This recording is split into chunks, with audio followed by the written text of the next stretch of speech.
We were a team, despite our differences, in spite of the terrible things they'd done. We were still a team.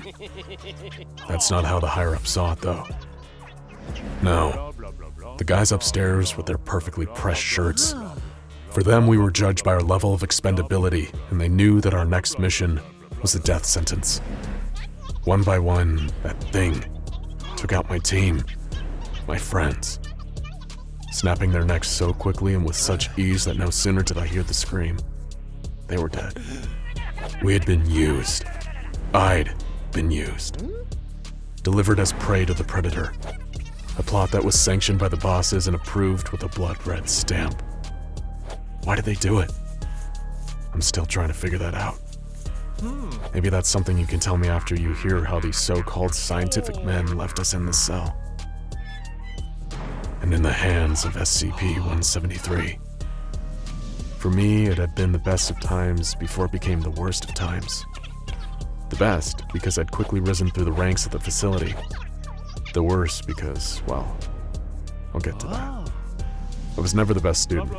I finished high school by the skin of my teeth, and my job prospects looked bleak. But I was lucky, I guess. Or at least I thought so at the time.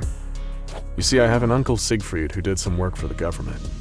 I never actually knew what he did, just that it was secretive work. I used to imagine he was some sort of super spy, so you can imagine how excited I was when he found out I needed a job and he offered to help me out. I couldn't believe it. I always thought he hated me. I'd overheard him telling my parents that I was a no-good deadbeat, but now he'd had a change of heart and was willing to take me under his wing. What would I get to do? Undercover intelligence gathering? International assassinations? Just you wait, he said. And that's how I found myself walking into a sprawling, futuristic-looking facility where they handed me a level 1 security clearance card with big, bold letters that read, Janitor. But I was happy. Just the words security clearance made me feel important, and it beat flipping burgers. I pushed mops, turned off lights, fired up generators, clocked in and clocked out. But all that time they must have been watching me, grooming me, waiting for the day they could throw me to the wolves. I should have known. I've always been an expendable kind of guy. After a few years, I was called to an office, and there was a man in a plaid shirt and kind of a tweed jacket that professors wear. He asked me, "Do you have any idea about what we actually do here?" And to be honest, I didn't. I knew that there were many parts of the facility I couldn't enter. I imagined that down a maze of corridors were weapons being built, or prisoners being interrogated. But I had no idea about the anomalies. How could I? Before I was told anything, I had to sign a bunch of forms. There were so many I thought I'd get to find out who really killed JFK. And while they didn't come out and say it, what I inferred was that if I ever talk about what happens at the facility to someone outside the facility, well, let's just say it's not the kind of thing they'd spell out on a piece of paper, but it involves padded cells and rusty tools. I wasn't scared though. I was part of something big, something secret, and I loved it. So I signed my life away with no hesitation. Soon after, I was introduced to my first anomaly, the safe class, of course. They took me to an observation room, and from that room I could see into another room with a sign on the wall that read SCP-067. I just stood there, waiting for something to happen, when in walked another guy in a white lab coat. "Welcome to your first anomaly," he said. "Is it okay if I hook you up to this heart monitor? We want to gauge your reaction to what you see." "All I can see," I told him, "is an empty room with a table and what looks like a pen on top of some papers." "Correct," he said, half smiling, as if I was some kind of idiot. "That's SCP-067. I thought about telling him that if I needed years of training before I could see a pen, that I probably should have taken that fast food job.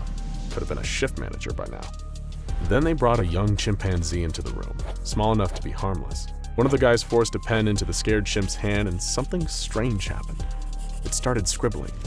Nonsense at first, but suddenly it was sketching and drawing faster and faster. I could catch glimpses of words and images. By the time they dragged it out, it was flailing around like it was possessed. "That pen has power," said the man in the lab coat.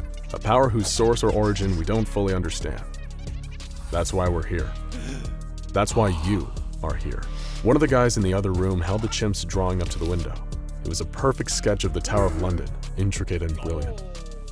Above the sketch was the title, Tower of London, Tudor Period, circa 1541. The year Margaret Pole, the Countess of Salisbury, lost her head on the chopping block. Underneath that, the chimp had written, "Pity. She was no traitor." Take it from me, I was there. They didn't need to look at the heart rate monitor to see that I was shocked. That was far from the only anomaly I'd come into contact with, and I must have been doing something right, because in time I went from level 1 to 2 to level 3 security clearance, and that's when they made me a containment specialist. I won't bore you with all the details, but as you can guess, I dealt with the containment of anomalies. A lot of my time was spent looking through small windows and cell doors, making sure that whatever was inside and still in one piece. Other times I worked with field agents when anomalies were brought in, a transition period that the arrested freaks didn't much like. There was one certain anomaly, though, that I was tasked to oversee on many occasions. I like to think of it as my pet, but in hindsight, I was its pet. This was SCP-173, something that was in what we call the Euclid class, a classification meaning that we don't fully understand it, but know it is very dangerous. We know it's intelligent, we know it's unpredictable, and we know it will kill. And for that reason, there's people tasked with containing it and keeping an eye on it at all times. At first glance, you wouldn't guess just how dangerous 173 is. You wouldn't think it's incredibly intelligent. In fact, you'd think the opposite. That's because it's more or less a walking slab of concrete and rebar with stunted limbs and traces of spray paint that give the impression of a dopey face. We have to enter its cell twice a week for cleaning duties. It leaves a disgusting, foul-smelling liquid on the floor, a reddish-brown substance that I can only describe as a mix of blood and waste products. Where that stuff comes from has remained a mystery since we first contained it in 1993. Going into the cell was always a three-man job, because, and this is maybe the weirdest part about 173, it can't move if human eyes are watching it. That's why you need at least 2 people watching it at all times. If you were in the room watching 173 by yourself and blinked, you'd be dead before your eyes opened. We don't know how it moves that fast, but in that fraction of a second, your neck is snapped so hard it's almost like being decapitated. I've seen the videos to prove it. All it took was a sneeze. He wasn't even finished getting the rest of the achoo out when there was a flash and his partner was left lying on the ground. His head twisted around the wrong direction. So, you can understand why we now require 3 men for any time we must enter 173's cell. Then, a few months ago, I was told that a long process would begin to train and re-educate some future Class Ds. Class Ds are mostly prisoners with lifelong sentences, or those we've taken from death row and given a new lease on life. We were apparently understaffed, so why not employ these men whose lives had pretty much ended anyway? That was the rationale, or at least that's what they told me. I was told to train them on their new job, mopping up 173's mess, so that me and the rest of the containment specialists could focus on more important tasks. They hadn't been through the training I had, seen what I had seen. But after showing them the video of 173 nearly taking off a man's head, they were more than willing to follow the rules. They understood not to blink or turn away or sneeze, and that any lapse in focus could lead to a violent death. So I started to show them the ropes, how we move as a team into the cell and always keep the others informed on what we're doing. 173 was always sitting in the corner of a cell, no expression on that crude face. But when we walked in its cell, I got the feeling it knew something had changed. I felt almost as if it was communicating with me, but I couldn't tell what it was trying to say.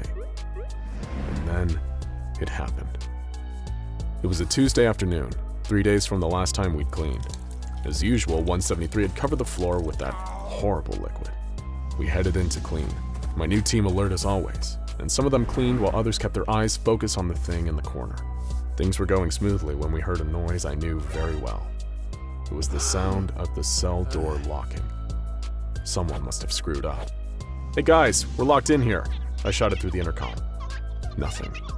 "Guys, the damn door is locked." Nothing. I lost it a bit. "Open the door, will you?" Nothing. My team looked at me.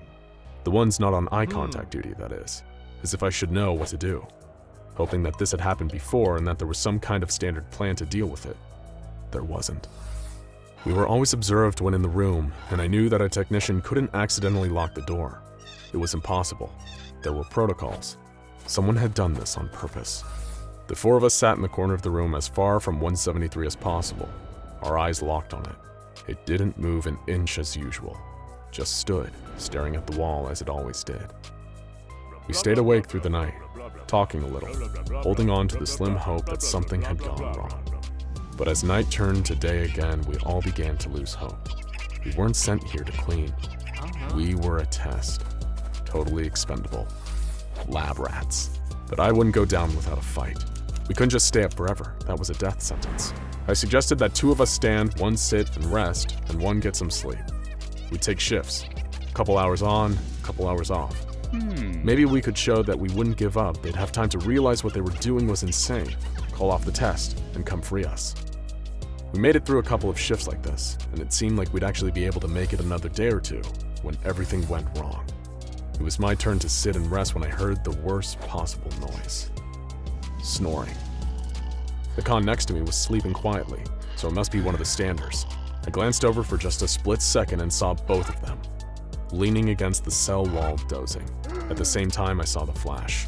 Crack, snap, pop. One after another, their necks were snapped. I'm not sure how it happened, but I was standing again, staring at 173, who was now in the corner. Dead bodies with their heads twisted around piled up in front of it. I couldn't take it anymore. I couldn't stare at this thing forever. I felt myself giving up. I lowered my head to the ground and then finally broke my gaze, ready to die. And then, nothing happened. I slowly raised my head back up and there it was, its hideous face inches away from mine. It was then that I understood what we'd been containing, what we'd underestimated. I felt it again, like it was telling me something. It was telling me to close my eyes, to sleep. So I did. But as my eyes closed, I didn't see darkness. I saw 173, or something like it, but not in the cell. I saw it outside, in the world, standing over children sleeping in their beds, watching. I saw them hiding in the shadows, staring out at passers-by. Then I realized they weren't watching, waiting to pounce. No, they were hiding. My eyes popped open as the door opened and in rushed 6 security personnel. They took me outside, jabbed my leg with a syringe, injecting me with something as the world faded away. Incident report. Time and date redacted.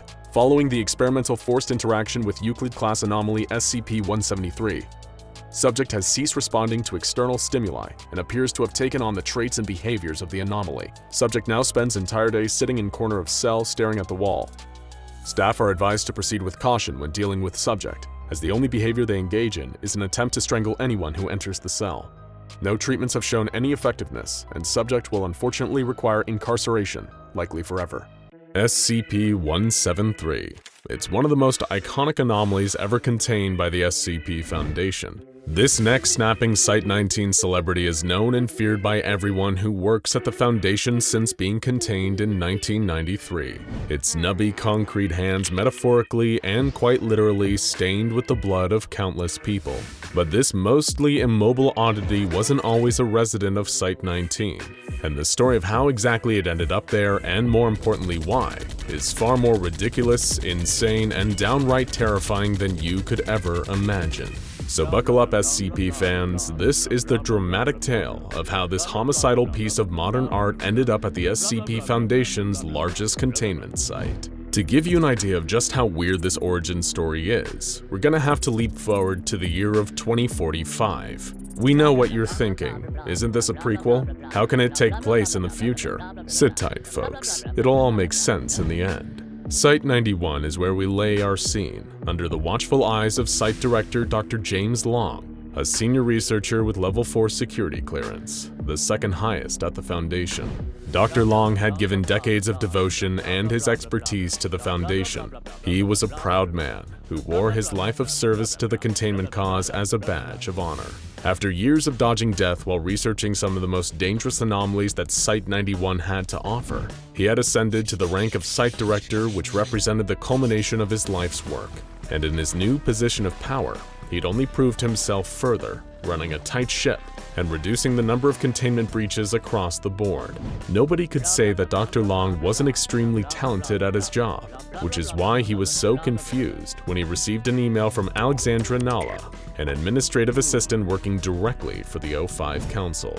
It was the type of email that no site director ever wanted to receive. Dr. Long was being told that, with no input or oversight from him, the majority of Site-91's anomalies were going to be taken to an undisclosed location for safer containment. The list contained nearly every meaningful detainee contained on the site, including, of course, SCP-173. This particular anomaly had been contained at the site for 37 years after being delivered there in 2008.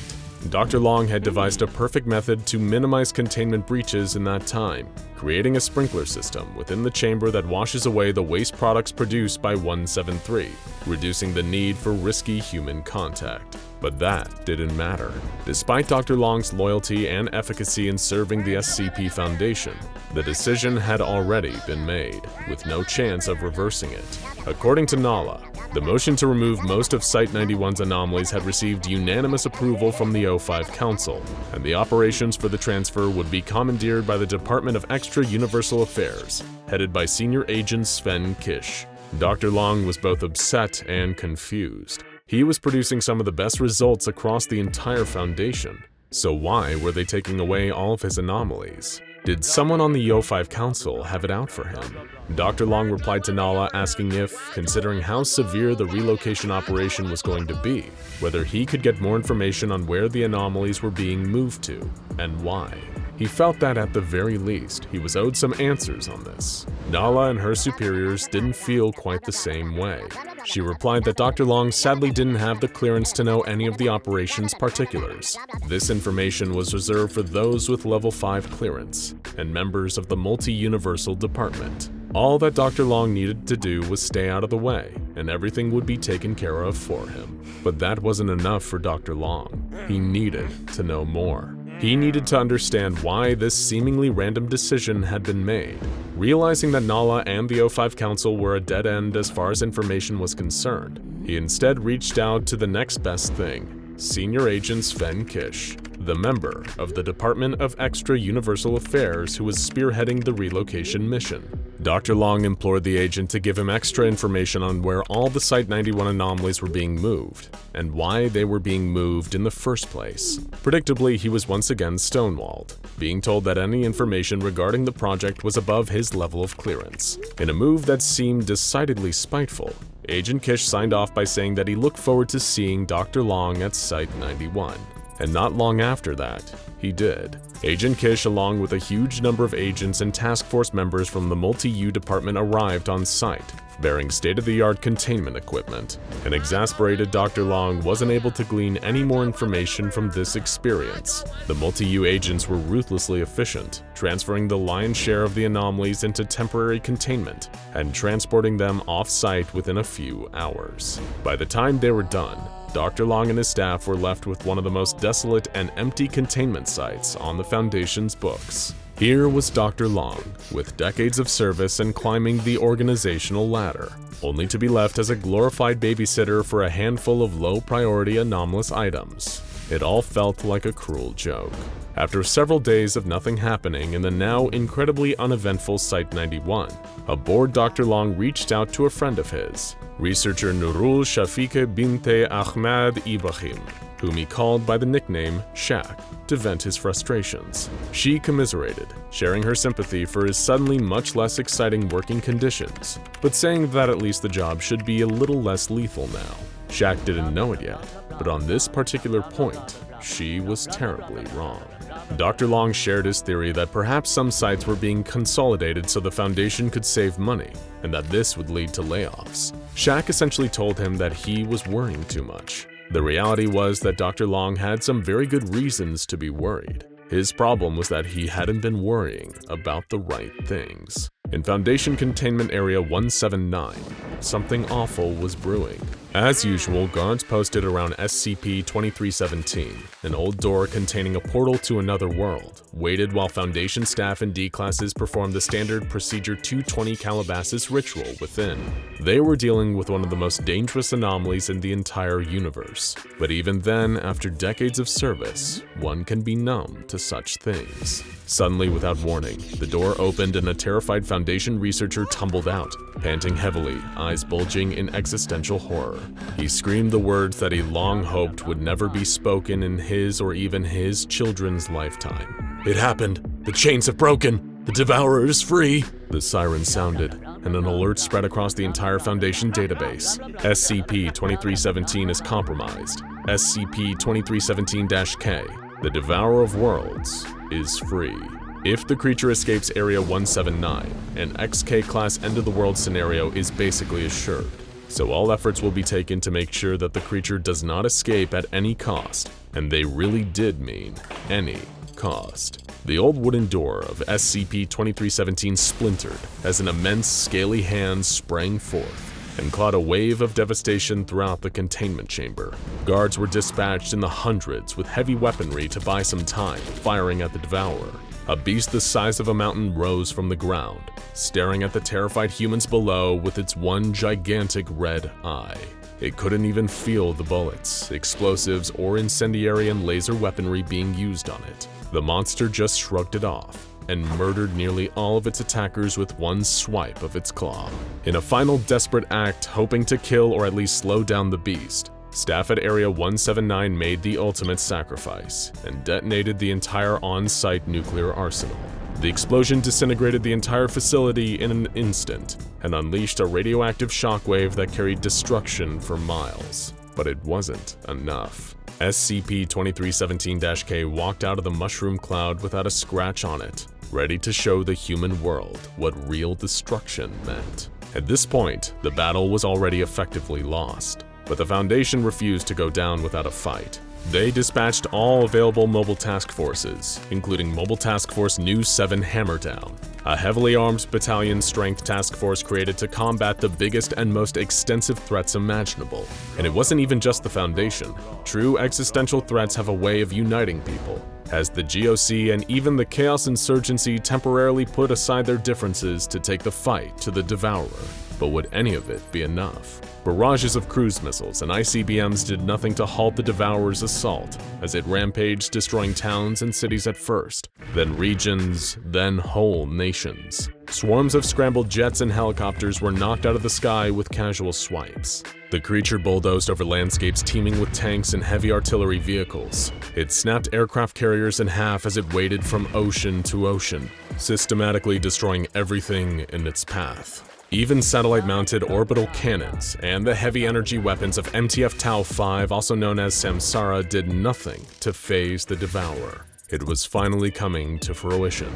The dreaded XK-class end-of-the-world scenario, and none of the Foundation's expertise, advanced technology, or limitless resources could do anything to stop it. They aided in evacuation efforts, getting as many people as they could out of harm's way as the Devourer rampaged and destroyed, but even that was doing little more than borrowing time. Eventually, the Devourer would destroy all of them. There would be nothing left. And all Dr. James Long could do was watch helplessly from an almost empty Site-91, waiting for the tide of destruction to reach him. Of course, other Foundation employees, most prominently Senior Agent Sven Kish and the Multi-U department, had other concerns. All they needed to do was archive data for extraction. Extraction to where, you ask, seeing as the world seems to be at its end here? Well, Universe 7392 Epsilon Blue Lima, otherwise known as our universe, circa 1993. The Foundation works across the multiverse, and an XK-class end-of-the-world scenario in one universe really isn't necessarily a problem in others. On orders of the O5 Council, Agent Kish and his men are charged with extracting data and valuable anomalies like SCP-173 from doomed universes. O5 knew that Dr. Long's universe, Universe 5643 Gamma Orange Delta, was due for an apocalyptic visit from the Devourer of Worlds any day now. That's why the Multi-U team went in to extract everything worth saving. Dr. Long and the millions of other Level 4 and below employees of that universe's Foundation were never told of their impending doom. After all, That sort of thing could probably lead to unnecessary stress, and what they don't know won't hurt them, until, of course, it does. In 1993, these anomalous doomed universe SCPs were divided amongst our universe's various applicable containment sites. SCP-173, as you already know, ended up in Site 19, but sadly for the people working there, all the actual data files on this entry's file were lost in translation, so as far as they knew, 173 was little more than a big weird statue with apparently dangerous properties. Upon first placing it in its containment chamber in Site 19 Euclid Wing, Foundation legend Dr. Bright, unaware of just what he had here, assigned Dr. William Moto to begin research on the entity. He recommended that the researcher bring 2 D-classes for testing. When Dr. Moto was faced with the anomalous entity's blank file, he gave a sigh and began to write something in its description box. Moved to Site 19, 1993. Origin is, as of yet, unknown. Wasn't that a delightful little tale?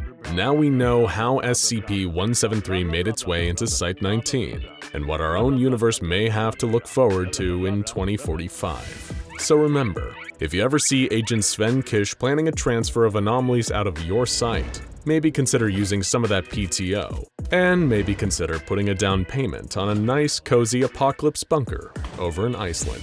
Know of other tales you'd like to see us cover? Let us know down in the comments below. Please, good sir, I beseech you, as a man of science, nay, as a man of reason, you mustn't stifle my research at this critical juncture. You have no idea how close I am to finding a cure for this blasted pestilence. I need only a handful of live subjects to complete my research. The Plague Doctor's emphatic pleas fell on deaf ears, as a stone-faced researcher took notes on his latest pontifications. The Doctor, whom these clods had reduced so rudely to a mere number, SCP-049, banged his gloved fist up against the wall. And to think he once thought of these men as intellectual equals, fellow travelers on the road to scientific enlightenment. What a positively sick joke. Before the Doctor got another chance to appeal for his right to experiment, the researcher left him alone once more. A truly sad state of affairs. Nobody appreciated a true scientist in this day and age. It was sure to be another day of languishing alone in his cell, wishing he had the capacity to do more. So he was surprised as anyone when the alarm started going off, and the door of his cell swung open automatically. The Plague Doctor stepped out of his cell and into the hall, where many other humanoid anomalies were roaming, confused as to why they'd been suddenly released. What was happening? As it turned out, what was happening was one of the most brutal Chaos Insurgency raids the staff of Site 19 had ever seen. It had been planned immaculately. You see, guards rotate semi-regularly at Site 19 due to the high-pressure nature of the job. Lots of deaths and mental breakdowns, as you probably correctly predicted. Even the administrative staff of the SCP Foundation are only human. Well, mostly anyway. So they're not immune to little oversights here and there. And it's in those oversights that expertly trained Chaos Insurgency infiltration agents make their living. No less than 15 of them had been working undercover in Site 19 for just over 2 weeks, and they did a fine job of lowering the metaphorical drawbridge for a heavily armed invasion force. The guards who weren't plants were quickly murdered by the infiltrators, and even some of the on-site task forces were quickly overwhelmed and gunned down by the high-precision rifles of the Chaos Insurgency's finest. While the frontliners were distracted by the sudden assault, the infiltrators found their way to the site's security control room and massacred everyone inside. Opening every single door in the site was as simple as putting in a few stolen key codes and flipping a few carefully remembered switches. Consequently, while Foundation agents and Chaos Insurgency mercenaries clashed sabers, high-priority anomalies like SCP-049 simply wandered the facility, watching the calamity unfold within. The Foundation was beset on all sides, shot at by heavily armed maniacs, and attacked from within by the numerous roaming anomalous entities that were eager to get their hands on Foundation personnel. Definitely not an ideal situation, to say the least. The Plague Doctor only had one thing on his mind, though. This definitely won't do my research any good, unless I can escape and find my way to a suitable laboratory. Oh, now there's an idea. But his scientific fantasies were soon interrupted by a Chaos Insurgency soldier swinging the butt of his M4 carbine into his avian exoskull with a supremely unpleasant crack. The doctor was dazed by it momentarily, the pain coming at him like a thunderclap, but the insurgent never got the chance to take another swing. Before the insurgent could do anything, the plague doctor lunged out with practiced speed, grasping him by the throat. Immediately everything went black, and the insurgent's limp corpse collapsed to the ground. Serves him right, the doctor internally mused. Soldiers attacking medics is violating even the most basic rules of gentlemanly warfare. Then another flash of immense pain, as a different rifle butt collided with the back of his head. The doctor fell to one knee, feeling dizzy, but before he could retaliate, he felt the two sharp prongs of a cattle prod pressing up against his neck. The sudden rush of electricity surged through his neck, sending his muscles into a wave of involuntary spasms. The insurgents crowding around him chimed in with their own agonizing cattle prods, relentlessly shocking him until the flashes of white-hot pain soon became an oppressive blanket of total dark. Even on his most cantankerous days, the SCP Foundation had never treated him like this. When he eventually came to, he was still in darkness, standing upright, with high-tech shackles holding every limb in place. It was beyond uncomfortable for the poor plague doctor, but it succeeded in the task of keeping him under control. He couldn't move an inch. There were muffled voices beyond the dark, beyond the confines of this new containment. The modulated gas mask voices of insurgents and something else. Faintly accented, oddly familiar, but he couldn't quite place it. Soon the voices were replaced by another sound, the grinding of crowbars levering nails out of cheap wood. With a creaking tumble, a rectangle of bright light opened up in front of him, populated by a number of silhouettes. On either side were Chaos Insurgents in familiar tactical garb, and in between them stood a tall, well-groomed man with an expensive-looking purple smoking jacket and a pencil mustache. For a few fractions of a second, his face was a portrait of excitement, but as he took in the sight of the plague doctor standing before him, all the joy drained from his snooty countenance. What the hell am I looking at here? The man in the smoking jacket said. The doctor, indignant at such a response from the man who'd presumably ordered his assault, rasped, "A man of science, good sir." The man in the smoking jacket ignored him and continued to berate the Chaos Insurgents, with an odd level of confidence for someone reprimanding trained cold-blooded killers. "I wanted SCP-650, the startling statue, not this clownish Ren Fair cosplayer. What the hell did I pay you ruffians for? I was told you Chaos Insurgents were the very best at this, and for your hefty price, I expect excellence." The rant continued much like this, leaving everyone in attendance, the insurgents, the plague doctor, feeling thoroughly exhausted by him and unable to do anything about it. You see, this wasn't just any Chaos Insurgency client, your average tin pot dictator or arms dealer. You know the type. This was the one and only Pascal Leggett, one of the most famous, or rather infamous, anart collectors in the game. He'd been a founding person of interest for years due to his dealings with the Chaos Insurgency and Marshall Carter and Dark Limited, all to the end of expanding his anart collection, but his vast wealth and connections had always shielded him from Foundation probes. For those unfamiliar with the subculture, anart, short for anomalous art, is exactly what it sounds like. Artistic projects with anomalous properties to give it that extra kick. One of the most popular groups of interest dealing in anart is the iconic Are We Cool Yet?, which, incidentally, had recently excommunicated Pascal Leggett for being an exceedingly wealthy, uptight square who really didn't represent the collective's rebellious ethos. And considering his response was to pay the Chaos Insurgency to raid Site-19 for a few pieces for his own private collection, costing him millions of dollars and both groups many lives, it was safe to say he wasn't taking it well. "Look, we got you that other statue and that thing killed 4 of our best guys, so how about we just call it even?" said one of the insurgents. "I'm sure you can have fun with bird brain here too." Pascal tutted and reluctantly dismissed the hired guns. Having the plague doctor here definitely wasn't ideal, especially considering he wanted to host the ultimate anart exhibition to put Are We Cool Yet worthless Sommes-nous devenus magnifiques to shame.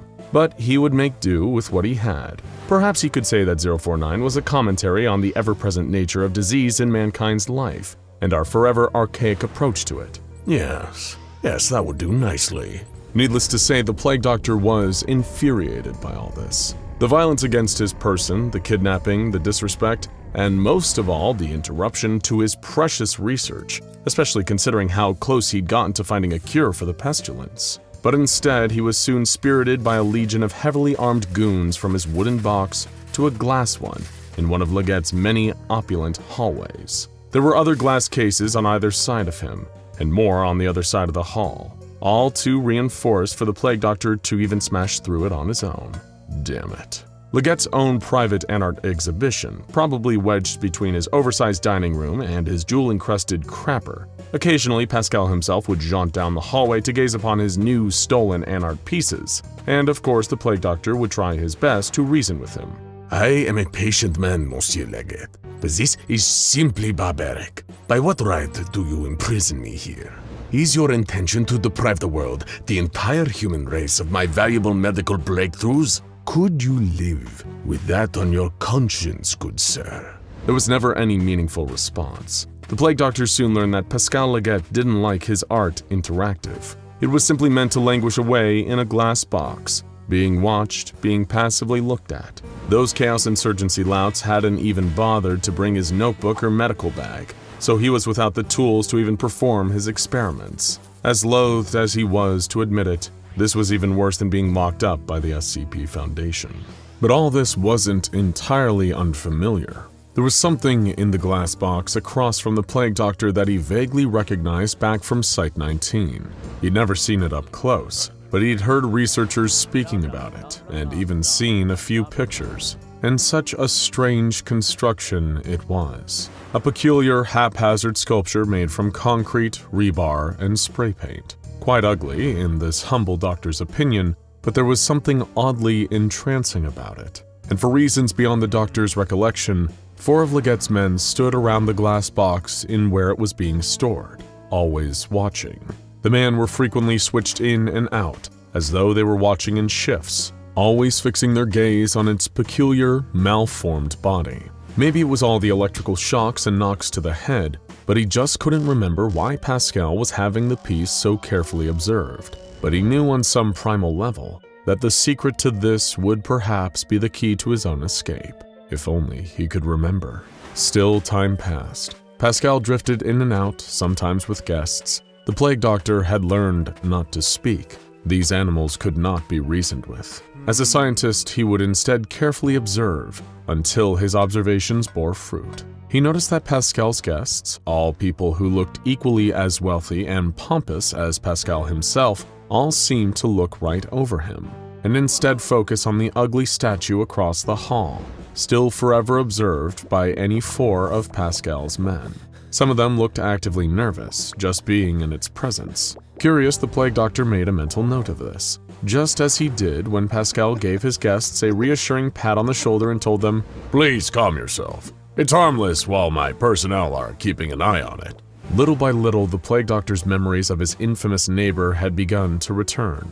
He knew what he must do to escape. Now all he needed to do was wait for the perfect moment. Soon enough, Pascal's mansion was filled with a bevy of anart snobs from hither and yon. A private soiree to show off his new collection. They wandered the halls in 3-piece tuxedos and designer ballroom dresses, sipping champagne from imported crystal. All such lovely, refined, high society people. And if the good doctor's plan went off as he intended, they would all be such lovely, refined, high society corpses. The Plague Doctor waited until, mercifully, he and the 4 members of personnel watching the sculpture were the only ones left in the hallway. He'd been so good, so patient, that none of the men guarding the sculpture at present had ever heard him make a noise. He was so invisible to them that, in all likelihood, they probably didn't even notice he could make a sound. And that worked for his purposes just fine. Though in any case, if he wanted this to work, he would need to time his plan perfectly. Even a fraction of a second out of place and the whole thing would have dire consequences. Still, the doctor was still a Frenchman at heart, and as a Frenchman, he knew he would rather die nobly in the process of escape than remain captured by this worthless buffoon. He'd be sure to take as many of these men down with him in the process as he was able. The Plague Doctor exhaled deeply, drawing a lungful of air, then bellowed as loud as he possibly could. The sudden, unexpected noise was so shocking that it jogged the 4 watchers almost reflexively to turn and look at him, and in the split second that they did, the Plague Doctor closed his eyes. In the dark, time seemed to move slower, perhaps due to the Doctor's keen focus, cultivated over many a century. He listened carefully to the sequence of sounds: glass shattering, 4 choked gasps in sequence, 4 brutal crunches, then nanoseconds later, more glass shattering. The Plague Doctor's eyes snapped open just in time. Just as predicted, the sculpture, being entirely unobserved, had smashed through its glass case, murdering all 4 members of personnel by snapping their necks, and then smashed through his own glass case to do the same to him. The Plague Doctor had cut it so close, in fact, that he opened his eyes to the face of the sculpture staring into his own, its concrete limbs wrapped around his neck. Very good timing indeed. With a sigh of relief, the Plague Doctor slipped out of the sculpture's concrete grasp and back down the hallway, keeping his gaze fixed on the sculpture the entire time. He had heard it decimate Pascal's men. He certainly didn't fancy undergoing the same fate. The second the Plague Doctor backed around the corner, rendering the sculpture, or as the SCP Foundation called it, SCP-173 out of sight, he could hear terrified screaming coming from the other end of the hall. He was not a sadistic man, but the Plague Doctor would be lying if he told you he didn't take just a little bit of pleasure in hearing that sound. Somewhere else in the vast mansion of Pascal Leggett, the sculpture was slaughtering its way through servants and party guests, while the Plague Doctor searched for some kind of exit. Anyone who dared get in his way was given a swift and merciless touch of death, sending their body unceremoniously to the ground. Anyone in his way was preventing him from finding a cure for the pestilence, and thus endangering countless lives. It was, of course, regrettable to have to kill anyone, but some sacrifices must be made for the greater good of mankind. While it's not necessarily always regrettable per se. On his way out, while the murderous rampage of SCP-173 seemed to distract anyone of note, the Plague Doctor just so happened to encounter a fleeing Pascal Leggett, hoping to find some kind of escape himself. It seemed that now fate was on his side once more. To have his jailer right here in the palm of his hand would be such a perfect parting gift. Funnily enough, Pascal was far more talkative to him now. He rattled off a rapid-fire series of threats, bribes, and pleas, claiming in the end that he never meant any harm. He was the one who freed the Plague Doctor from the SCP Foundation. They were on the same side here. All this was for the art. No offense was ever intended. Pascal Leggett simply lived for art. Then die for it, good sir, the Plague Doctor said. And with a single touch, Pascal's eyes rolled up into the back of his head, and he fell to the ground, dead. It was one of the few non-scientific deaths that he felt truly no guilt for. After some time searching, the screams around the rest of the mansion eventually went silent. That did wonders for his focus. It didn't take long for the Plague Doctor to locate an exit, a fine mahogany door with elaborate adornments befitting a man as gaudy as Pascal, and began strolling towards it, his chest swollen with pride and a sense of accomplishment. Then he blinked, and a few feet in front of him stood the sculpture. It was there so suddenly that the Plague Doctor fell backwards in shock, but he devoted everything to keeping an eye on that monstrosity. With everyone else in the mansion presumably dead at this point, it had now come back for him. It stood there staring silently, ready to exact the terrible price for freeing it as soon as the Doctor dared to blink. The Plague Doctor began crawling backwards down the hall, just wanting to put some distance between himself and the sculpture. As the seconds passed, he could feel his eyes drying out until the inevitable blink. The sculpture was standing right in front of him now, gazing down, almost mocking. It had closed the distance so quickly. If the Plague Doctor blinked again, he was sure that his eyes would never open again. All it had to do was wait as the seconds passed, and the Doctor began to feel his eyes drying up again. That subtle sting quickly grew into a nagging pain that could not be denied. Sooner or later, he was going to have to. Bang! The front door flew open, and in an instant the hallway was filled with heavily armed troops, all wearing the familiar black and gray of the SCP Foundation. The Plague Doctor had never been so relieved to see the organization that had kept him locked up for so many decades. For once they'd saved him from something even worse. Of course, the sculpture didn't say anything, but the disappointment of losing that one more victim seemed to radiate off of it like a lingering bad smell.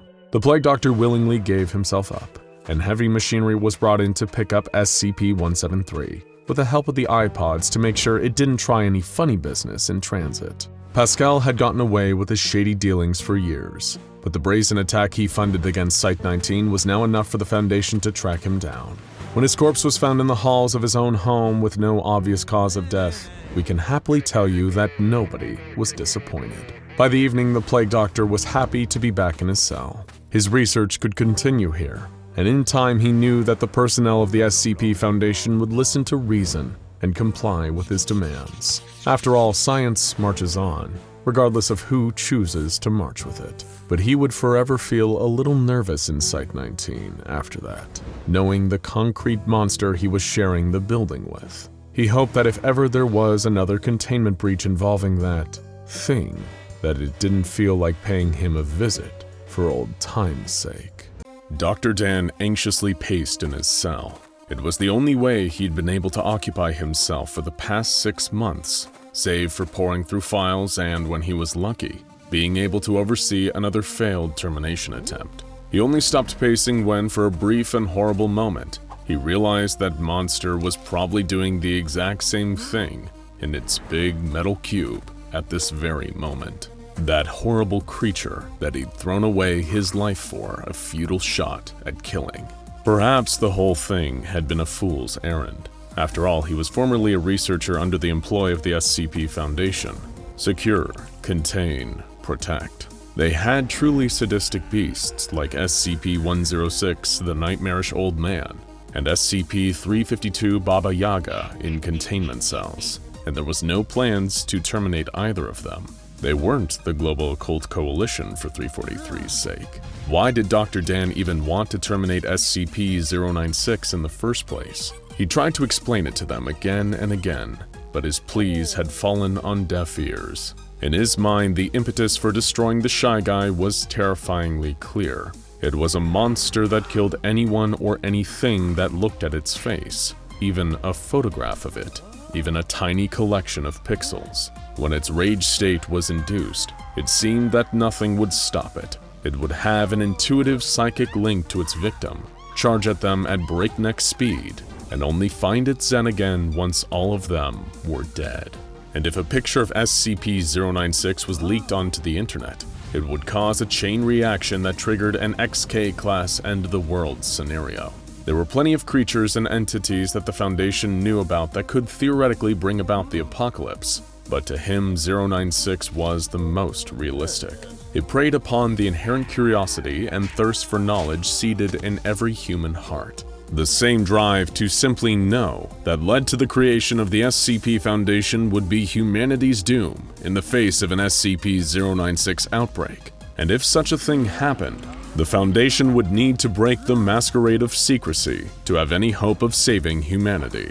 In his many feverish nightmares, Dr. Dan had seen it all so clearly. The first photographs of SCP-096's face would be leaked online. Perhaps a few hundred people across the globe would look, in disparate enough locations that it would be almost impossible for the Foundation to detect and save all of them, as SCP-096 went on its bloody rampage. Of course, as the image proliferated, as images on the internet often do, the purview of 096's violence would only grow. People across the nation would start to take notice, and soon after that, across the world. Mysterious creature causing mass casualties would be the headline on every news desk, because why would anybody want to talk about anything else? Perhaps some foolish reporters would take video footage of the creature. Everyone has a phone these days with high-definition cameras. Pictures would be taken and posted. More and more of it would flood the internet. Too many simultaneous moles for even the SCP Foundation to whack. The news would spread. Panic and hysteria would spread. People wouldn't even know what's triggering all this horror if the Foundation didn't go public and tell them that it was the pictures that was killing everyone. And by then, wouldn't it already be too late? The antidote to fear is knowledge. It's why when anything goes wrong, we're refreshing timelines and feeds and news websites for any kind of information. And if you were told an unstoppable monster was killing scores of people and might be coming to a neighborhood near you sometime soon, wouldn't you want a good look at it? Wouldn't you want to know your enemy? having no idea that the mere act of knowing was what sealed your horrible fate. By Dr. Dan's bleak estimations, if only several million people died as a result of this kind of scenario, it could be considered a positive outcome. He'd seen it all, but no matter how many times he tried to articulate this to his superiors, he wasn't listened to. They didn't take him or the threat that SCP-096 posed seriously. Every time he warned of the apocalyptic potential of SCP-096, he was simply told to get back to working on those goggles. It was why he needed to give those naysayers a demonstration. It was why a certain photograph needed to show up in the home of a certain mountaineer. It's why all those people had to die. There was no other way. The deaths of the civilians and the researchers and the mobile task force members were, of course, regrettable, but it was the only way to prevent the deaths of so many more. They gave him what he wanted: permission to put this gangly time bomb in the ground, even if the beast's death was inextricably tied to his own execution at the hands of the very employers who authorized him. The world was full of funny little ironies like that. Another one is that even though Dr. Dan now had the authorization and funding to terminate SCP-096, he was discovering that he lacked another important factor: the capability. They'd tried incinerating it, exposing it to massive amounts of radiation, exposing it to an insane degree of kinetic trauma, the equivalent of being hit by an out-of-control bullet train. They tested every kind of experimental, off-the-books weaponry that they had access to through various research projects. Proton blasts, lasers, high-intensity energy beams. Nothing. Even when they fried off every scrap of flesh on the monster's body, its unbreakable skeleton still remained, and in what seemed like no time at all, it'd be back in action. Its very existence seemed to mock him. A guard opened his cell door, staring disdainfully at the disgraced researcher. That same guard had slammed his head against a wall a month earlier. One of his friends had apparently been killed in the legendary 096 containment breach that set this whole sordid thing in motion. "Up and at 'em, scumbag," he said in a gruff, surly voice, training a handgun on the doctor he knew wouldn't fight back. "They need you in test chamber 6. Dr. Dan allowed himself a small grin, imperceptible to the guard who clearly hated his guts. They'd approved his 096 versus 682 cross-test. Marvelous. How marvelous. To all the others, it would seem like just one more entry in a long line of 682 cross-tests. He thought it darkly funny. In his eyes, the Foundation had no hope of ever killing SCP-682. Its defining quality was being impossible to kill, and it didn't present nearly the threat to the entire world that 096 posed. Their futile attempts to murder the lizard were little more than a money sink to justify the site's exorbitant funding. But perhaps he could turn this to his benefit. Maybe SCP-682 would hold the secret to actually killing off his nemesis. Within 30 hours, Dr. Dan had his disappointing answer. Both anomalies had undeniably done a real number on each other, and Dr. Dan did take a kind of sick amusement in the mental trauma that SCP-682 had induced in 096. But ultimately, it was all for nothing. 682 had skinned 096 alive and melted off its flesh with acid, but once again, that indestructible skeleton stood firm. This had been the 27th termination attempt since the incident. The 27th failed termination attempt, Dr. Dan mentally corrected himself. 096's skeleton kept defeating them. Even their most ardent attempts to penetrate the bones and destroy the creature within had failed. During a previous attempt, they tried to access the brain by putting a diamond-hard drill into its eye sockets. Of course, it was the drill that actually broke, much to Dr. Dan's seemingly tireless frustration. Needless to say, in the debriefing interview with Dr. Carver, a researcher who once would have considered him a colleague, he wasn't in high spirits. If he managed to kill this thing, then he would always be the hero who made a terrible sacrifice in order to save many more lives. If he didn't kill 096, he was little more than the monster who murdered all those innocent people for nothing. Though you'd never hear him say it out loud. If it wasn't for that damnable, indestructible skeleton, this monster would be long dead already. If only there was some way to break the creature's bones. That's when it hit him. SCP-173, the sculpture. A Site-19 icon often overlooked because of its more silent but deadly style, but undeniably one of the most frightening and dangerous anomalies out there. It had racked up a truly shocking body count since it was first interred at Site-19 in 1993, one broken neck at a time. And it's one of the few creatures out there that even the hard-to-destroy reptile himself is utterly terrified of. Perhaps a monster that practically has a PhD in breaking bones would be the ideal candidate to vandalize the Shy Guy's vertebrae. Once his proposal was greenlit for initial testing, Dr. Dan arranged for the Shy Guy, with a bag over his head of course, to be brought into a testing chamber with the ever-stoic SCP-173. When all of the researchers and guards were safely outside, all it took was a single blink to make all of Dr. Dan's darkest dreams come true. In the nanoseconds his eyes were closed, he heard the most beautiful sounds in the world. A loud, fleshy crunch and a pained howl from 096. He opened his eyes to an equally wondrous sight. 096 doubled over at an unnatural angle. Its spine snapped between the fourth and fifth vertebrae, spinal fluid leaking down the creature's flank. That freaky little sculpture had done it. It had actually damaged the integrity of the Shy Guy's skeleton. It was at that moment that Dr. Dan knew he could kill this thing. Admittedly, there was a containment breach shortly after that when the bag slipped off of 096's head, and it charged through the nearby steel wall, killing multiple people before being subdued and recontained. But when it comes to projects involving Dr. Dan, a mere handful of innocent people being killed sits comfortably within the acceptable margin of error.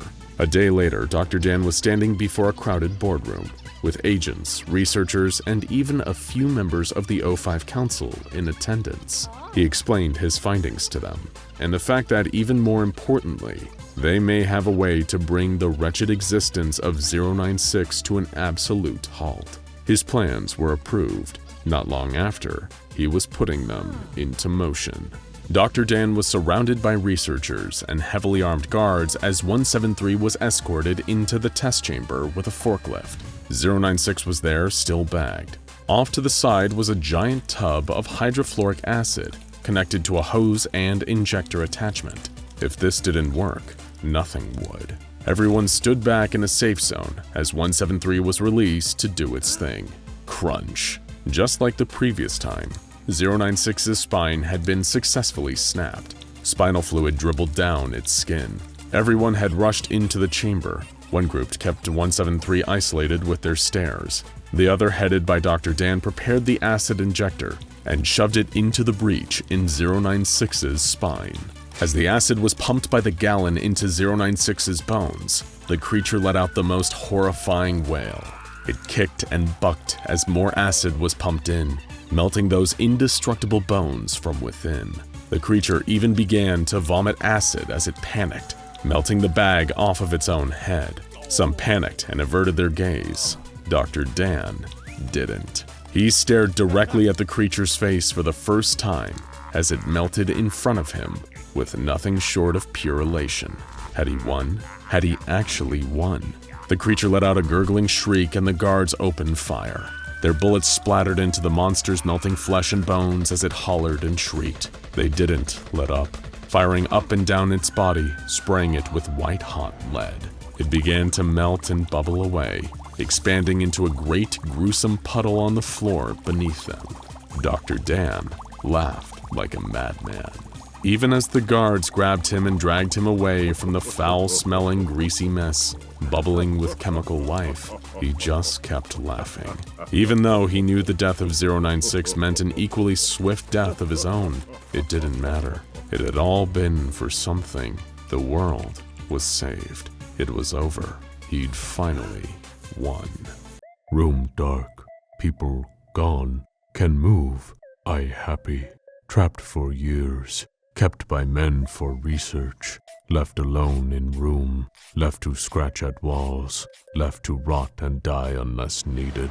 Specimen for research, trapped by self, never seen by others, never spoken, Listen, but never speak.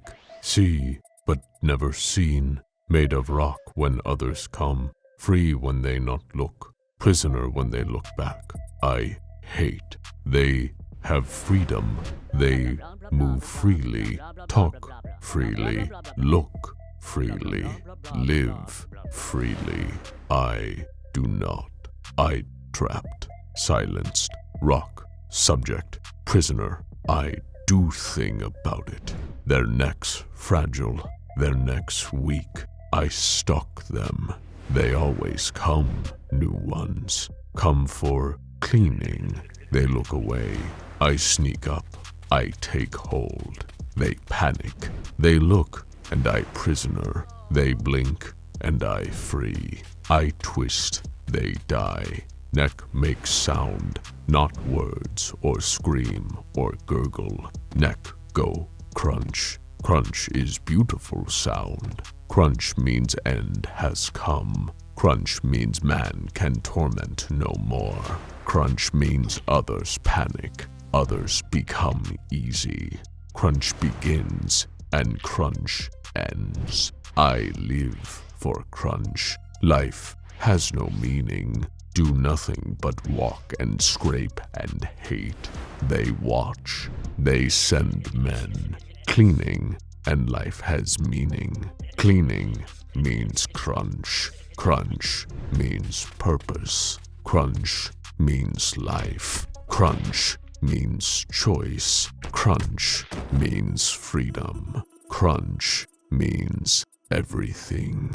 These are the dark and fragmented thoughts that go through the mind of SCP-173, also known as the Sculpture, as it forever languishes in its dark, filth-encrusted cell. There are few anomalies more strange and frightening than this twisted stack of concrete, rebar, and Krylon brand spray paint. It's the only physical anomaly that can terrify both SCP-096 and SCP-682.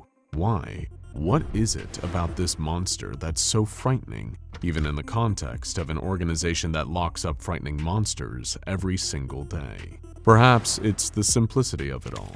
There's no sympathizing, no empathizing, no reasoning with it. SCP-682, the hard-to-destroy reptile, despises all life, but you'd probably be grumpy too if the SCP Foundation tried to kill you every day.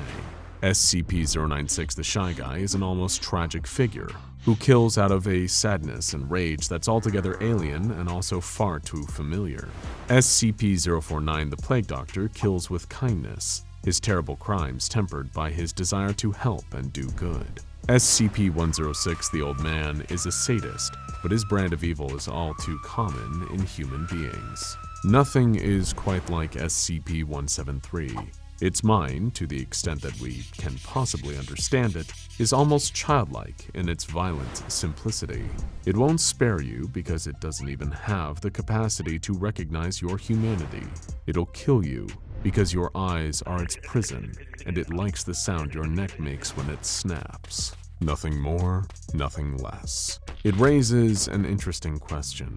For a creature with a mind so terrifyingly simple yet utterly impenetrable, how would it react to some fundamental change, to a shift in circumstances that would forever alter the way it interfaces with the world around it? It was a question that many an SCP Foundation researcher had racked their brilliant, overeducated brains over. As it turned out, the day of that great and terrible change was coming, but very few members of the SCP Foundation staff would survive to see it through.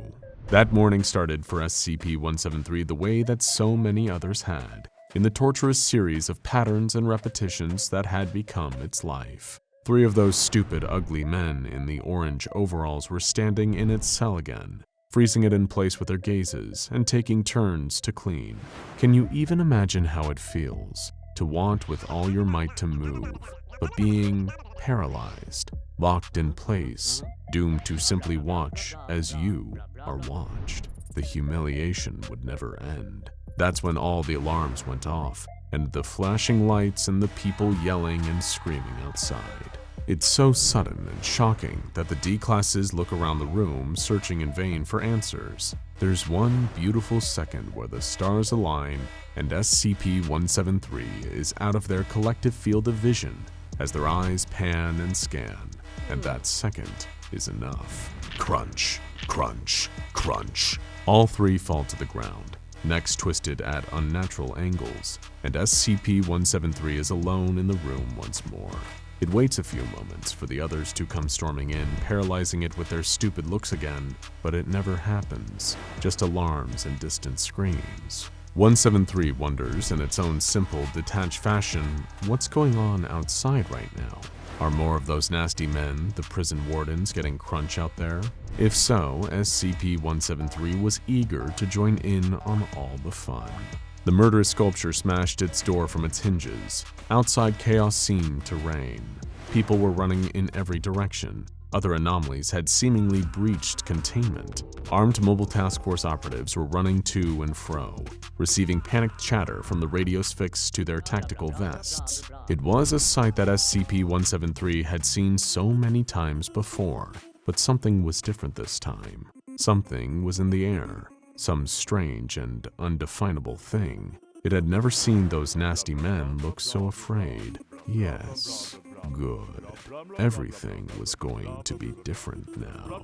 SCP-173 took its chances, waiting for moments where it was unseen by the hordes of terrified guards and researchers scrambling through Site-19 like headless chickens. Crunch, crunch, crunch. It left a trail of dead bodies with severed spinal columns and vandalized vertebrae in its wake. It was so strange. By now, they normally would have dispatched a dedicated team to come and spoil all the fun, or sent those absurd little iPods. But today, it seemed like nobody was even looking at SCP-173. It was almost like a dream, a wonderful, wonderful dream. Uninterrupted playtime, uninterrupted crunch. Again and again and again, stacking those bodies up like it was Judgment Day. It was the most fun that SCP-173 had experienced in years. As it continued its new rampage through Site-19, there were a few different strange and interesting things that it couldn't help but notice. For starters, the fact that all of the windows, even the skylights, had suddenly been covered. The majority had proper shutters, but others had opaque fabric, or even cardboard sheets nailed over them. That didn't seem to be a very effective method of keeping their prisoners inside, so perhaps they were trying to keep something out. But the limited mind of SCP-173 wasn't on what could be lurking outside Site-19, but rather killing as many people as it possibly could before this lovely dream needed to come to an end, as all lovely dreams sadly do. Crunch, crunch, crunch. Researchers, guards, administrators, all of them died just the same. It was glorious. There were so many people to crunch here, and yet still so few of them seemed to be doing anything to resist. Before, when it had escaped and decided to have its fun, they'd mobilized so quickly to throw cold water on the festivities. What had changed now? What was taking up all of their attention? This flicker of curiosity was soon replaced by an even more exciting possibility. If it was somehow unnoticed inside, perhaps it could take another opportunity to venture outside again and have some real fun. It had been so long since it felt the sun on its concrete shell, so long since the fresh air had brushed against its chipping paint. There would be so much crunch out there, and when night fell, nothing would stop it. It knew the way out. Nobody would accuse SCP-173 of being a genius, of course, but it watched and listened and remembered everything. It remembered the day it was carried into the building on a forklift and could retrace every step back to the front door. It was clear the fine folks of the SCP Foundation were otherwise occupied, so 173 would have to show itself out, twisting a few more necks on the way just for fun, of course. By the time it swung open the doors of an access bay, it had already racked up an impressive body count for this breach. Who knows how deadly its total would be before it was recaptured and put back into containment. It might even score a personal best. But the second it saw what was going on outside, it realized the gravity of the situation. Its strange primal hunch that the world would somehow be fundamentally different now seemed to be true, because even the Site-19 parking lot had descended into absolute chaos. Cars had crashed, trash cans were on fire, and strangest of all, there were these blobby, gelatinous creatures slithering around. painted in the various hues and tones of human flesh. But 173 had escaped the facility proper for the first time in years, and it certainly wasn't going to waste its newfound freedom on hanging around a parking lot. When none of the strange flesh blobs were looking at it, it took off towards the nearest population center to have a little informal celebration. There would still be plenty of people to crunch out there, and this homicidal sculpture couldn't be more excited to get started.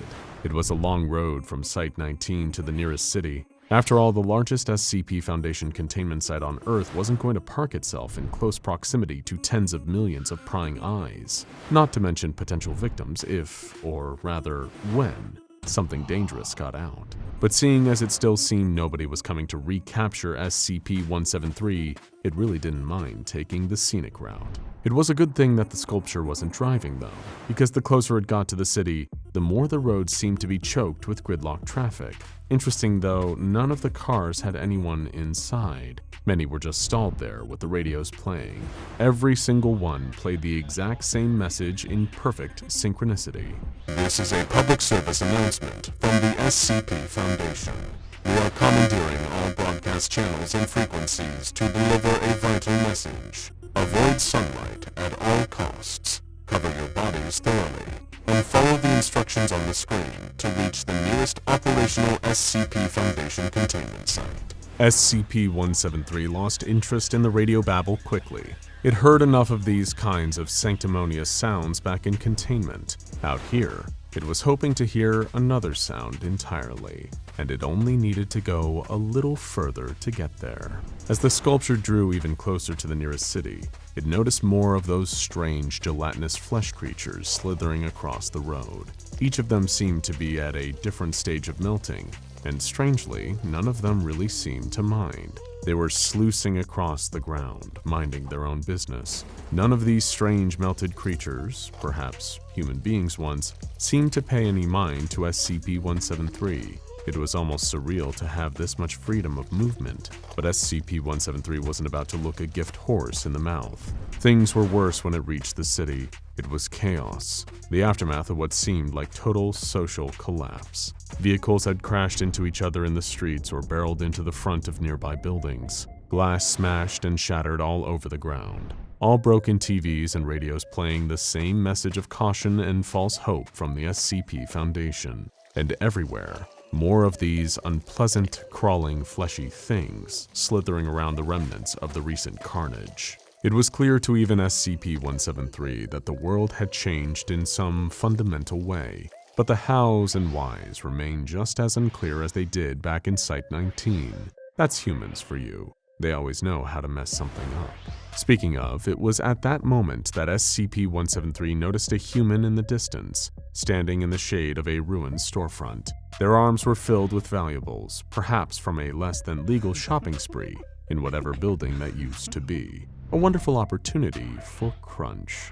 There were maybe 100 or so feet between the human and 173, and it knew the second the human looked away, it would be easy to close the distance and deliver one more sad soul into the void with a playful little twist. The human stepped out from the darkness of the broken storefront and into the light, turning their ignorant gaze away from the singularly sinister statue.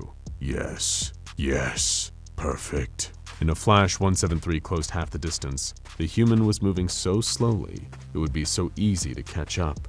One more flash, and it was standing right behind the human, its concrete arms wrapped around the hapless human's head. Squeeze, and of course, twist.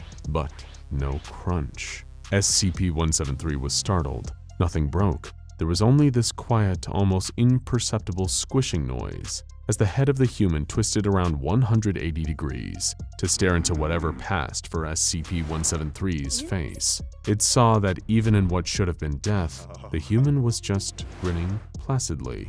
But that's the most frightening part. 173 realized that this human wasn't dead. It was just changing.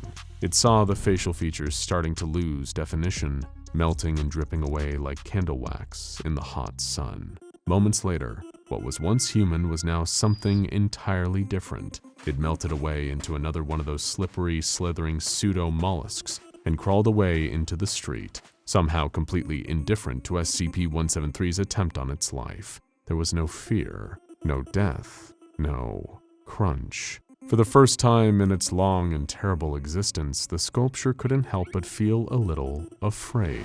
Once again, it didn't fully understand what was going on here, but whatever had changed in this world had taken away Crunch. It had taken away the thing that made the pathetic sham that some might call life worth living for SCP-173. But it wasn't going to give up that easily. No, Crunch had to still be out there, somewhere. This was what began SCP-173's odyssey into this horrible new world. The world in the aftermath of what the SCP Foundation began to call SCP-001, When Day Breaks. It was the most dangerous and horrifying anomaly that the Foundation had ever faced, a successful XK-class end-of-the-world scenario, for all intents and purposes. It had been so sudden and total, any exposure to the sun would cause a victim to begin to melt, taking on an irreversible gelatinous state. Billions were gone, changed, in the first hours of this terrible new world. It led to the administrator of the SCP Foundation releasing an internal memo that would haunt the dreams of all those still capable of dreaming. To those of you with families, or God forbid children, I'm deeply, deeply sorry. You must push on. Do not let their deaths be in vain. We do still have time. Humanity may still have a future. Come to Site-19. We need all the hands we can get. Learn to embrace the darkness, friends. Fear the light. And this phenomenon didn't just affect humans. It affected animals and even anomalies. SCP-001 sun exposure seemed to nullify any previous anomalous effects, leading to even some of the hardiest anomalies melting like an ice cream cone left out in the heat. There was, however, one exception to the rule. Inorganic anomalies were exempt from the change. Inorganic anomalies like, say, a certain sculpture. SCP-173 continued searching for months on end, only seeming to come up against more maddening dead ends. It traveled from city to city with frightening speed, trying its best to track down anyone with enough spinal integrity to produce the crunch that made all the rest of this terrible boredom worthwhile. But no luck. Every single city was more of these flesh monsters, with bones too malleable to snap, if they even still had bones at all. There was another concerning development in all of this for SCP-173. The flesh monsters were no longer just an annoying waste of time or a symbol of disappointment, but an active nuisance to the sculpture's goals. They'd started coagulating into these giant mountains of living flesh that started actively seeking out the last of the normal humans from their dark crevices and hiding places, turning them into more of those necklace jelly freaks. Did nobody ever teach you animals to share? SCP-173 thought angrily. The seeming loss of crunch across this new world drove SCP-173 into a deep depression. It had freedom, but no joy. It was adrift in a meaningless world that seemed to exist as some cosmic punishment for crimes it never committed. In its own mind, at least. It wasn't fair. None of this was fair. Would the sculpture just gather dust in an empty wasteland full of all this ugly, pointless slime? And this was what it left Site-19 for? And it was at that moment that SCP-173 had a wonderful, awful idea. Back at Site-19, things weren't exactly going swell. They'd lost many of their most valuable personnel during the initial panic of SCP-001. They'd been stretched to resource capacity by the sudden influx of refugees from this broken new world. And of course, there'd been the attacks. All those terrible flesh mountains were relentless, bombarding the site night after night, trying to drag people out and expose them to the light. It's why mobile task force operatives were stationed along the perimeter with heavy weaponry. Even though short-staffed as they were, these operatives were few and far between. One of them, Commander Lewis, sat and stared into the distance, keeping an eye out for more of the flesh mountains through the sights of his rifle. That's when he noticed a familiar shape, almost like a giant peanut. Since he must be seeing things, Lewis rubbed his eyes, and in that moment, the thing he thought he'd seen was behind him. It snapped his neck with a familiar, satisfying crunch just as quickly. Just for a moment, it seemed that all was right with the world again. If SCP-173 could smile, it would smile and think, "It's good to be back."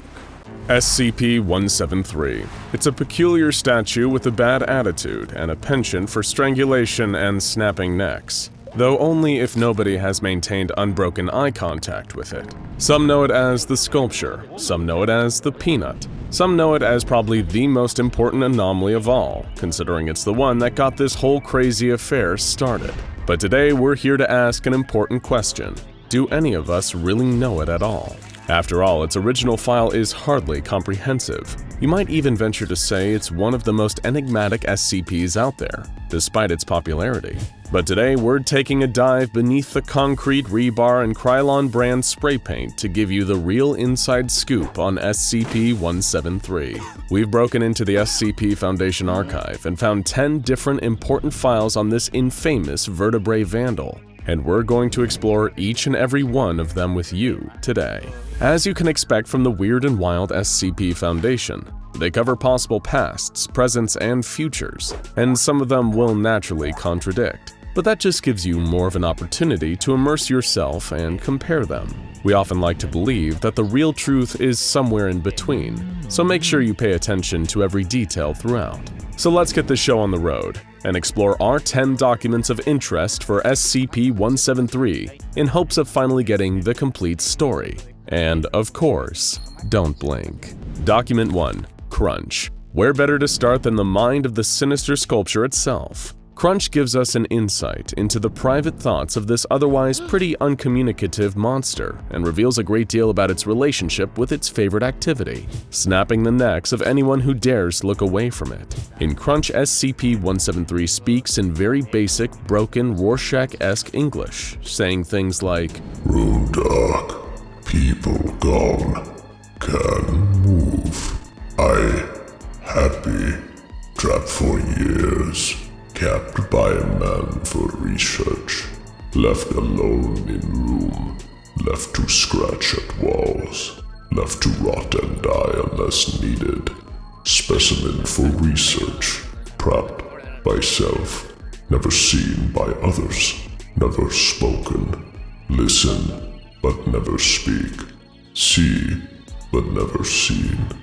Made of rock when others come, free when they not look.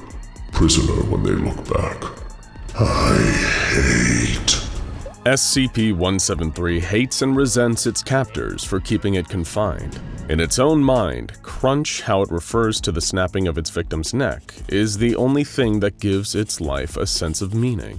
It will continue to crunch for as long as it's contained, because thanks to the SCP Foundation, crunch is all it has left these days. Document 2. How 173 got to Site-19. This semi-origin story is one that the fans of this channel will be familiar with. While it doesn't give us any insight into why this nasty pile of concrete actually exists, it does inform us why it's currently our problem.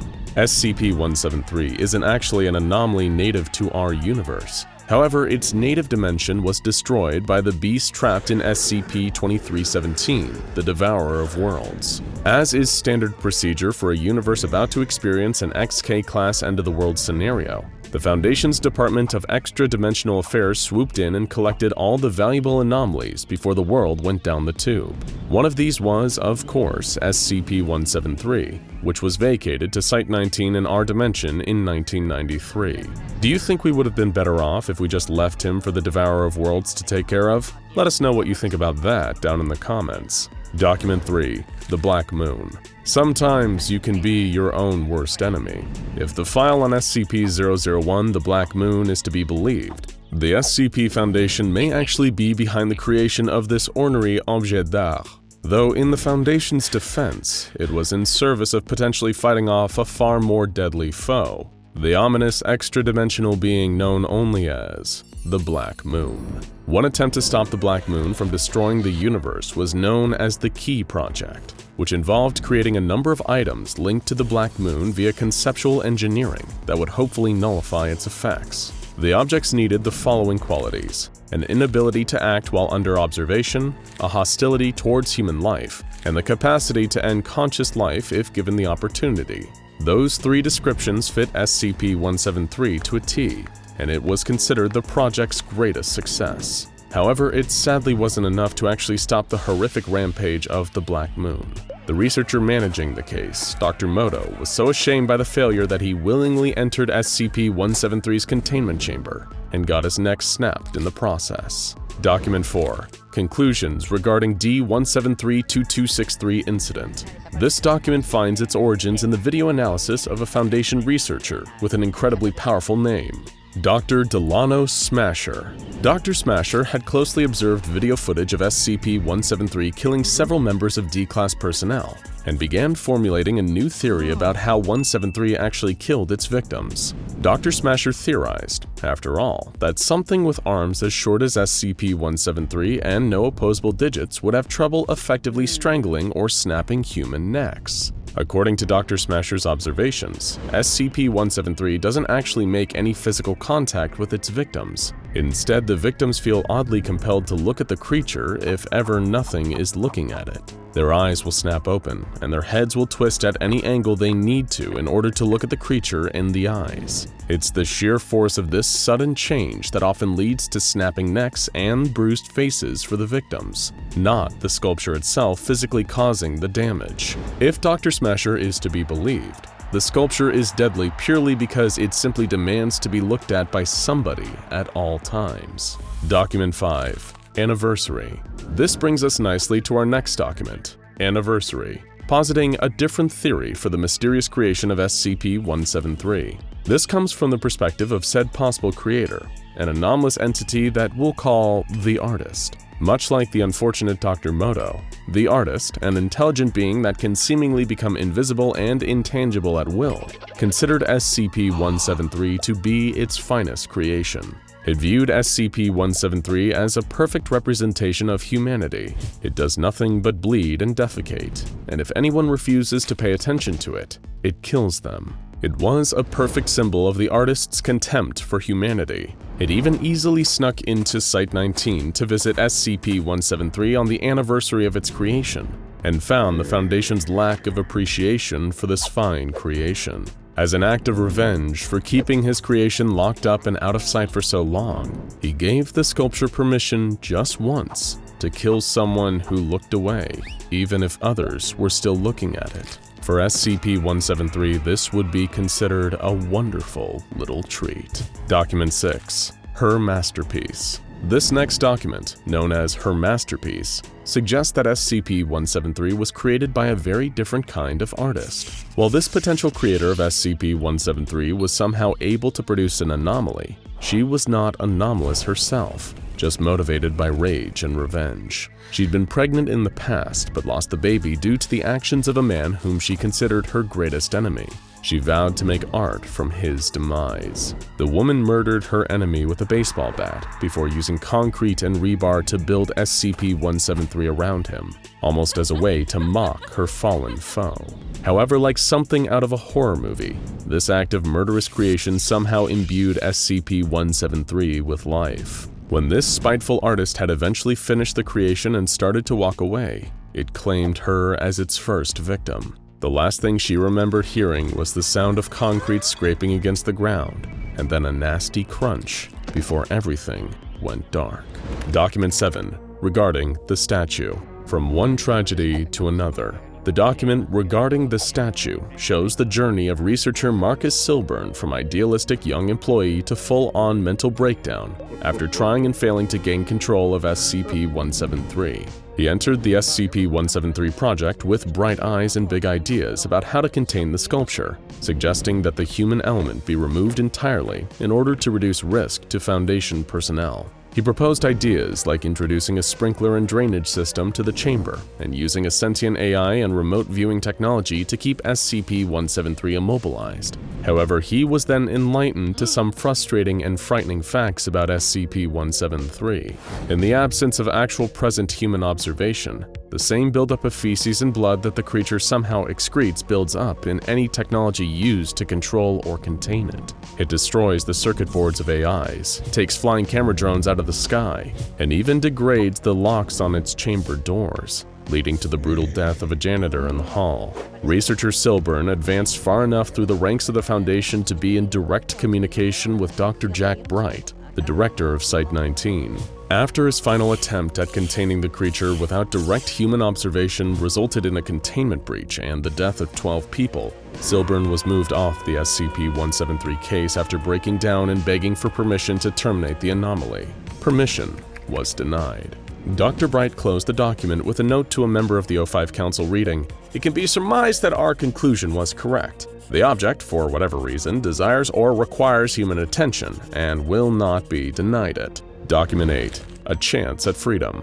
We once again return to the direct perspective of SCP-173, but this differs vastly from the perspective of SCP-173's inner monologue presented in Crunch. According to the document entitled A Chance at Freedom, SCP-173 was actually an incredibly intelligent agent of espionage, sent from another dimension along with its unknown cadet, though the cadet is heavily implied to be SCP-096. This piece details a containment breach from SCP-173's perspective, as it is shown looking down on humanity and its primitive technology. It laments the fact that it lost its weapon during the interdimensional transfer, and it seethes that if it still had its weapon, this all would have played out very differently. Despite conceding the fact that it underestimated the humans, which was the main reason it ended up in containment, it spends the majority of the document touting its own superiority, until one of the SCP-131, the iBots, turned up and froze it in place. The degree to which SCP-173 hates the iBots cannot be overstated. Document 9. Experiences with SCP-682. Of course, no full-story video on SCP-173 would be complete without a discussion of the SCP-682 cross-tests. A number of researchers, though particularly the very persistent Dr. Carlson, decided to use SCP-173 in various manners, in hopes of finally doing in that damn lizard. In their first engagement, 682 seemed rightfully frightened of 173, and when a sniper shot its eyes out, 173 immediately snapped its neck. Of course, it grew back a series of sniper-proof eyes not long after. Someone next suggested SCP-173 being sent in with a picture of 096 taped to its chest, though this was rejected as being ridiculous and an incredibly dangerous idea to everyone. Thank you, Dr. Bright. The researchers then went after SCP-682 with high-precision blades, cutting it to pieces, each of which became autonomously dangerous enemies. SCP-173 then began to murder each of those blobs of the mutated tissue, until it stopped when a D-Class was sent in to stare at it, while the rest of 682 regenerated. SCP-173 was transported back to its cell, but there was a brief power outage during transit, leading 173 to kill a number of the staff transporting it. This test was still considered a step in the right direction. After 682 was once again shrunk by a different anomaly, SCP-173 was released into its chamber. At first, it appeared that 173 had actually killed 682, but a week later it returned, having reconstituted itself from matter that had been splattered on 173 after it had been brutalized, making this test, once again, a failure. Dr. Carlson requested the resources to conduct one more cross-test, but this request was denied. A member of the O5 Council affixed a request simply saying, "Stop it, Carlson, please. Stop it, Carlson, get some help. Stop it, Carlson." Document 10. Revised Entry. Oh, right. The time SCP-173 literally caused an XK-class end-of-the-world scenario. In the document Revised Entry, we get a frightening glimpse into a possible future world, where SCP-173 develops a terrifying new anomalous ability, multiplication.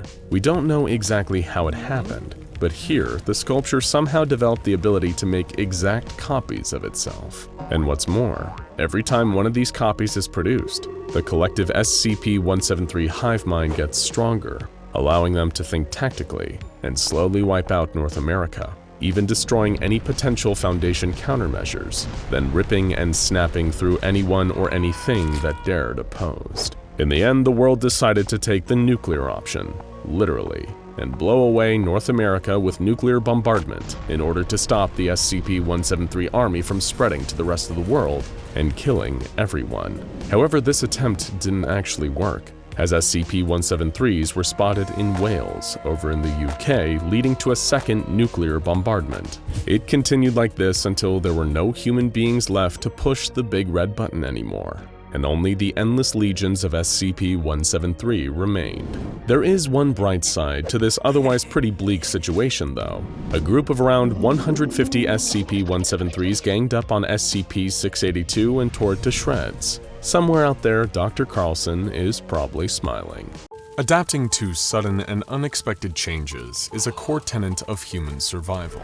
However, abruptly finding yourself trapped in an apparently infinite extra-dimensional pocket dimension in the form of a never-ending IKEA, well, that can take a brief adjustment period to get used to. Callan hadn't even noticed for the first few moments wandering through the aisles, aimlessly passing aisles of hemnes and trisils, all the assembled display pieces of affordable flatpack furniture. It would have been more exciting, shopping for all of the accoutrements for his brand new apartment, if Callan wasn't being perpetually reminded that he was moving in there on his own. It took him almost 20 minutes of walking through the row of IKEA products for him to realize something felt off. He had hardly seen anybody else around. In fact, the more he thought about it, there hadn't even been any employees in their garish yellow polo shirts and blue pants at the front of the store. Squinting off in the distance, Callan couldn't even see the far wall of the store. Sure, he knew IKEA outlets were big inside, somewhere between a supermarket and an industrial warehouse, but this place seemed to go on forever. Figuring that he had unknowingly stumbled out of the store proper and into a large storage area, Callan turned around and started to try to retrace his steps back to the entrance. It was after another 20 minutes of taking this approach that things went from feeling off to being overtly unsettling. By the time that over an hour had passed, Callan was starting to panic, racing through the seemingly unending store, the rubber soles of his sneakers squeaking against the epoxy resin floor as he yelled loudly for somebody, anybody, that might hear him. Before long, the latest victim to find themselves lost inside SCP-3008 was hitting the first existential hurdle that came with being trapped in the infinite IKEA. Callan sat on a display couch, a two-seated Soderham with a shade lounge, in case anyone was wondering. He was curled up into a ball, knees tucked under his chin, as he gently started rocking himself back and forth in a futile attempt to comfort himself. It hadn't yet quite sunk in just how trapped he was. The thought that he might starve to death amongst the endless stock of Sores and Fjartigs. The store is now closed. Please exit the building. The sudden sound of a voice startled Callan, snapping him out of his dread-filled daydream enough to realize the store now seemed darker. The lights had been gradually dimming the longer he had stayed, creating an artificial night within SCP-3008. Normally, the sign of another person after being isolated would come as a relief, but whoever had spoken was nowhere to be seen. A slow shuffling moved around the sofa Callan was sitting on until he finally called out into the dark. "Hello? Is anyone there?" There was a pause. The movement stopped for an agonizingly quiet moment. "The store is now closed. Please exit the building," the voice repeated as the unseen speaker stepped out of the shadows. Even in the low light, the creature was horrifying. Everything about it was just wrong. For a split second, Callan thought it might be an IKEA employee who was wearing the uniform after all, but the bodily proportions were all off, arms hanging nearly all the way down to the floor, hands and fingers enlarged and elongated. As for its face, it didn't have one. The ordinary features were all missing, and now it was running right for him. Callan leaped over the back of the Soderheim and ran. His first instinct was to get away and hide. Checking over his shoulder, he caught sight of the faceless creature dashing right past the couch with enough force to knock it over. In his startled state, looking out of the corner of his eye at the encroaching staff member, Callan tripped over his feet and tumbled back down to the hard floor. The creature loomed over him as he tried to crawl towards a nearby aisle. Looking up at it, the staff member was reaching for him, its big, disproportionate hand outstretched, trying to grab at Callan as he lay there helplessly. Suddenly, something struck the faceless creature. Someone barely visible in the dim lights of the store had leaped down from the shelves of the aisle and swung a makeshift weapon at the staff member. As it connected, the creature reeled, stumbling over itself, long enough for the mystery assailant to take another swipe at it. Their weapon, comprised of what looked like part of a curtain rail with a pair of kitchen knives at one end, impaled the staff member, ripping through its bright yellow IKEA polo and out on the other side. Striding over to where Callan was still laying on the floor, awestruck by the display he just witnessed, the figure pulled back the hood of a rudimentary cloak they were wearing, fashioned by hand out of an hyena curtain fabric. Revealing herself with a stern, serious look on her face, the woman reached a hand out to Callan, offering to help him up, rather than whatever that faceless creature had wanted with him. "It's okay, I'm not gonna hurt you," she stated as she pulled him back to his feet. "This is probably all pretty confusing for you, right?" Still too stunned to speak, Callan just nodded. "Yeah, it was for me too," the woman replied. We don't have long until more staff show up, so you need to come with me and don't ask questions, okay? Seeing him nod again, she took Callan's head and led him through the dark recesses of the infinite IKEA. Stealthily, the pair of them snuck through the aisles, keeping low and ducking down out of sight whenever more of the staff lumbered into their path, until they had wandered elsewhere, clearing the way for them to proceed. Callan's new guide seemed to instinctively know her way around the layout of the sprawling maze of flat-pack Swedish furniture, quietly urging him to stay close, offering him a hand up when they climbed up shelving units, until finally they arrived at their destination. A warm glow emanated from somewhere beyond a tall makeshift barrier. Sofas and cabinets were stacked on top of each other, forming an intricate wall around an area of SCP-3008. And right in the middle of this rudimentary barricade was a large two-door Paxfardal wardrobe, its back missing, doors inwards, facing towards the inner side of the blockade. The guide stepped into the incomplete wardrobe and gave a specifically timed knock, 3 beats, with the third following the first 2 after a short pause. From the other side, it sounded like something was being hurriedly removed from the wardrobe's handles before the doors opened up to allow her and Callan entry. Beyond the outer wall, this part of the infinite IKEA looked to have been converted into a small town, with a sign hanging above that read, "Decoration, Population 58. There were even more people within, most in handmade clothing crafted out of scraps of fabric, along with the remnants of old clothes from the outside world they'd been cut off from. Some looked like they were standing on guard, carrying weapons similar to the guide's weapon. Others were sitting around together, talking casually under the light of the solifetta floor lamps. Okay, the guide sighed, turning back to Callan. We're safe now that we're inside the wall, so you can talk again now. Thank you, he replied awkwardly. For saving me, I mean. Don't mention it. She smiled for the first time since they had met. I'm sure you've got a lot of questions, so ask away. I'll do my best to answer as many as I can. Where am... Callan's voice trailed off, thinking of a question he wanted to know the answer to even more than where he was or what was up with this place. Who are you? The girl smiled and offered him an outstretched hand. My name's Kia. Over the coming months, and with a lot of direction from his new friend, Callan slowly started to adjusting to living inside SCP-3008. The lifestyle was completely different from what he was used to before. Instead of renting or buying a house or apartment, the survivors had established their own little settlements, using the copious amounts of IKEA furniture around to construct homes for themselves. Without access to money, or any need for it, nobody was self-serving either. Everyone chipped in and helped each other out, agreed to take on tasks that would benefit their fellow survivors. There was a strong sense of community inside. All anyone had in the infinite IKEA was each other. They were all in the same situation, and surviving it was made easier by cooperating. Kia took responsibility for showing Callan around, teaching him all about life inside SCP-3008. When he asked her why she was so adamant about keeping an eye on him, she replied by telling him that when she arrived, she'd been scared and alone. Even when the town of Decoration had taken her in, Kia still needed to learn all the basics on her own. She admitted that she wished somebody was there to teach her, and endeavored to do exactly that for Callan. She started by telling him what the best time to head to the food court was. Every day, all the food in SCP-3008 would somehow reappear, meaning that everyone could easily have their fill and survive without having to hunt or kill each other in order to eat. Kia's next lesson involved teaching Callan how to use IKEA stationery to leave subtle but recognizable symbols around the store, so that if he was ever lost, he could find his way back to Decoration safely while avoiding the staff. That's the thing about living here, she said. When we first arrived, we all think we've got nothing, but this place has food, shelter, tools, everything we need. We just have to learn to use what it gives us. As time went on, Callan found himself paired up with Kia for patrols. During the daytime, staff would wander aimlessly around the store, far more docile than they were at night. To make sure that they were ready in the event of an attack by the faceless creatures, the survivors mapped out the staff's movements, reporting back to their settlements in case a large group of them were wandering too close. The more they went out together, the more Callan found himself eagerly looking forward to being in Kia's company. Maybe it was just because she was the first person he'd met inside the infinite IKEA, perhaps because she had saved his life, but there was something about her that made him feel a little less sad about being trapped here, a feeling that would soon be cruelly ripped away.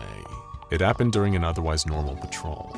Kia and Callan were checking the aisles, keeping an eye on the staff and tallying every one they saw. The lights were starting to dim, indicating that it would soon be night again, and the pair of them agreed it was time to start heading back to decoration.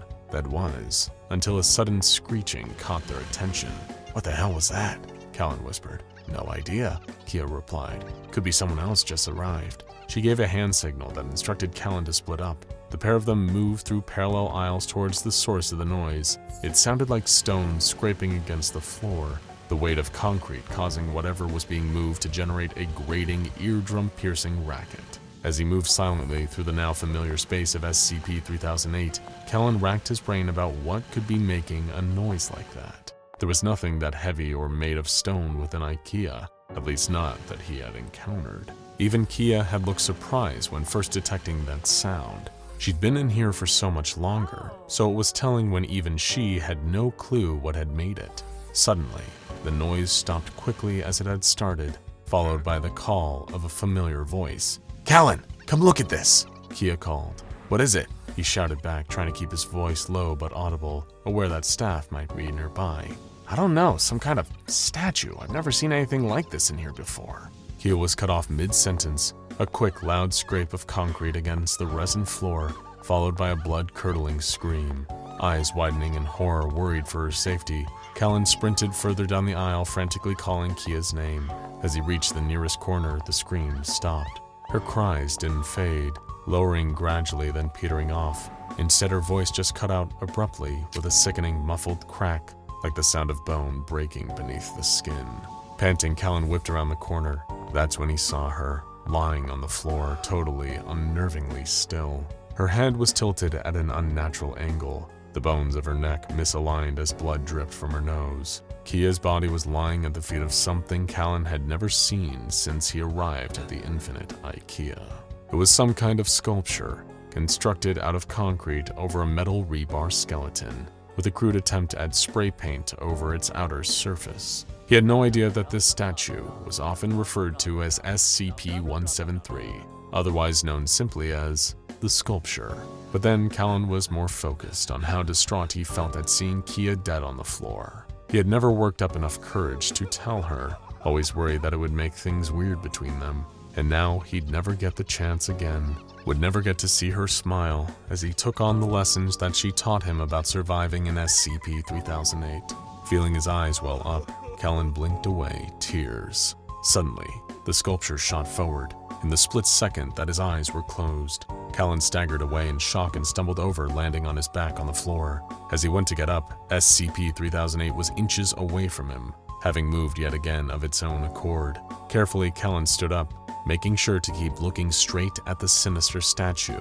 It was getting clear what this thing was doing, that it couldn't move while being observed. Sure enough, as he started to cautiously back away one step at a time, SCP-173 stayed still, frozen in place. Reaching the corner, his eyes stinging, desperate to blink, Callan took a deep breath, fixing his gaze on the sculpture for one moment longer until, turning and sprinting as fast as his legs would allow, Callan had a few short moments to blink, sending his tears streaming down his face. Behind him, he could hear the same oncoming sound of concrete scraping heavily against the floor as the sculpture gave chase. Callan rushed down the aisles, grabbing stacks of flat packs off the store shelves and pulling them onto the floor, leaving piles upon piles of mess behind him in a desperate attempt to slow the oncoming statue down. Why hadn't it killed him already? Perhaps it was just playing with its food. He thought about trying to get back to decoration, wondering if maybe any of the other surviving settlers had encountered SCP-173 before. But as he ran, Callan caught sight of some of the symbols he and Kia had left around the store to help them find their way around. One of them denoted that there were hiding spots nearby, and spurred him on to change course in that direction. He couldn't lead the sculpture back to town, not if it could slaughter them all in the blink of an eye. Finding a cramped cupboard, Callan climbed inside and shut the door behind him. With his knees tucked under his chin, he couldn't help but remember the time he had arrived in the Infinite IKEA. He had done almost the exact same thing when he first encountered a staff member. He'd run, and his first instinct had been just to run away and hide. That was something about Kia he had always wished he could be. She was fearless, easily standing up to that staff creature that would have killed Callan if she hadn't intervened. Trapped inside a cupboard, the deafening noise of scraping concrete outside as the sculpture searched for him. Callan felt like he'd let her down. It seemed that despite Kia's best efforts to teach him, he was still scared. As he sat in the dark praying the sculpture wouldn't find him, he apologized under his breath to her. Callan started replaying every moment he and Kia had spent together, partly to keep her alive in his memory, but also so that he could at least think of something good before SCP-173 found him and broke his neck the same way. Every lesson about life in SCP-3008, every one of Kia's skills she had painstakingly passed on were still all there, including the best piece of advice she'd ever given. We have to learn to use what this place gives us. Her words echoed in his head as Callan finally realized that she hadn't just been talking about taking food from the food court or using flat packs to build shelters and settlements. She'd shown him how to navigate, how to evade the staff, and that everything in the infinite IKEA could have some usefulness in aiding survival. As much as it hurt knowing Kia was gone, Callan realized that she might have already saved him a second time. He peeked out of the cupboard door. The bathroom section was just a quick dash away, and SCP-173 was nowhere to be seen. A few moments later, the sculpture detected a loud sound. Someone knocking things together, shouting and whooping had caught its attention. Unobserved, the concrete creature zapped its way towards the source of the commotion, moving quickly over towards the bathroom department of the store's endless aisles. It came to a sudden, instinctive stop, sensing eyes were watching it. Its entire stone body froze, rigidly fixed to the spot it was standing on. It didn't matter that the eyes watching it this time were its own, reflected back at itself in an assortment of mirrors. SCP-173 was stuck. Someone had sprung a trap for the statue, making it so that from the moment it shot over to its current position, it wouldn't be able to move. It was constantly being observed by itself, no matter what angle its reflection would be within its own direct line of sight. Standing atop a nearby stack of shelves, Calvin looked down at the concrete statue, trapped in a collection of mirrors that he had assorted into a ring. "Hey you!" He called down at it, hoping it could hear him, even though it was frozen in place. "The store is now closed. Please exit the building." He struck loudly against the metal frame of the shelves, hoping it was loud enough to be heard. Sure enough, the staff quickly descended on the source of the noise. The night made the staff feral, hostile towards anything they sensed to be an outside presence. They instantly honed in on SCP-173, attacking it to little avail thanks to its stone body. Eventually, the group of staff grew in number, starting to heave the sculpture as they went to remove it from the premises. Climbing from shelf to shelf, Callan followed them the entire way. The staff had no eyes, so technically couldn't look at SCP-173, but he could. Even through tears, he didn't blink until the sculpture had been removed. He wanted to make sure. It was what Kia would have done. The year was 1994, and all seemed well at Site-19. Researchers, administrative staff, containment specialists, and guards saw to their daily tasks. As the largest SCP Foundation containment site on the books, there was something paradoxically prestigious and pedestrian about working at the legendary facility. Of course, among staff at the SCP Foundation, the site was famous and took on a certain mythology around breakroom discussions for those who weren't assigned there.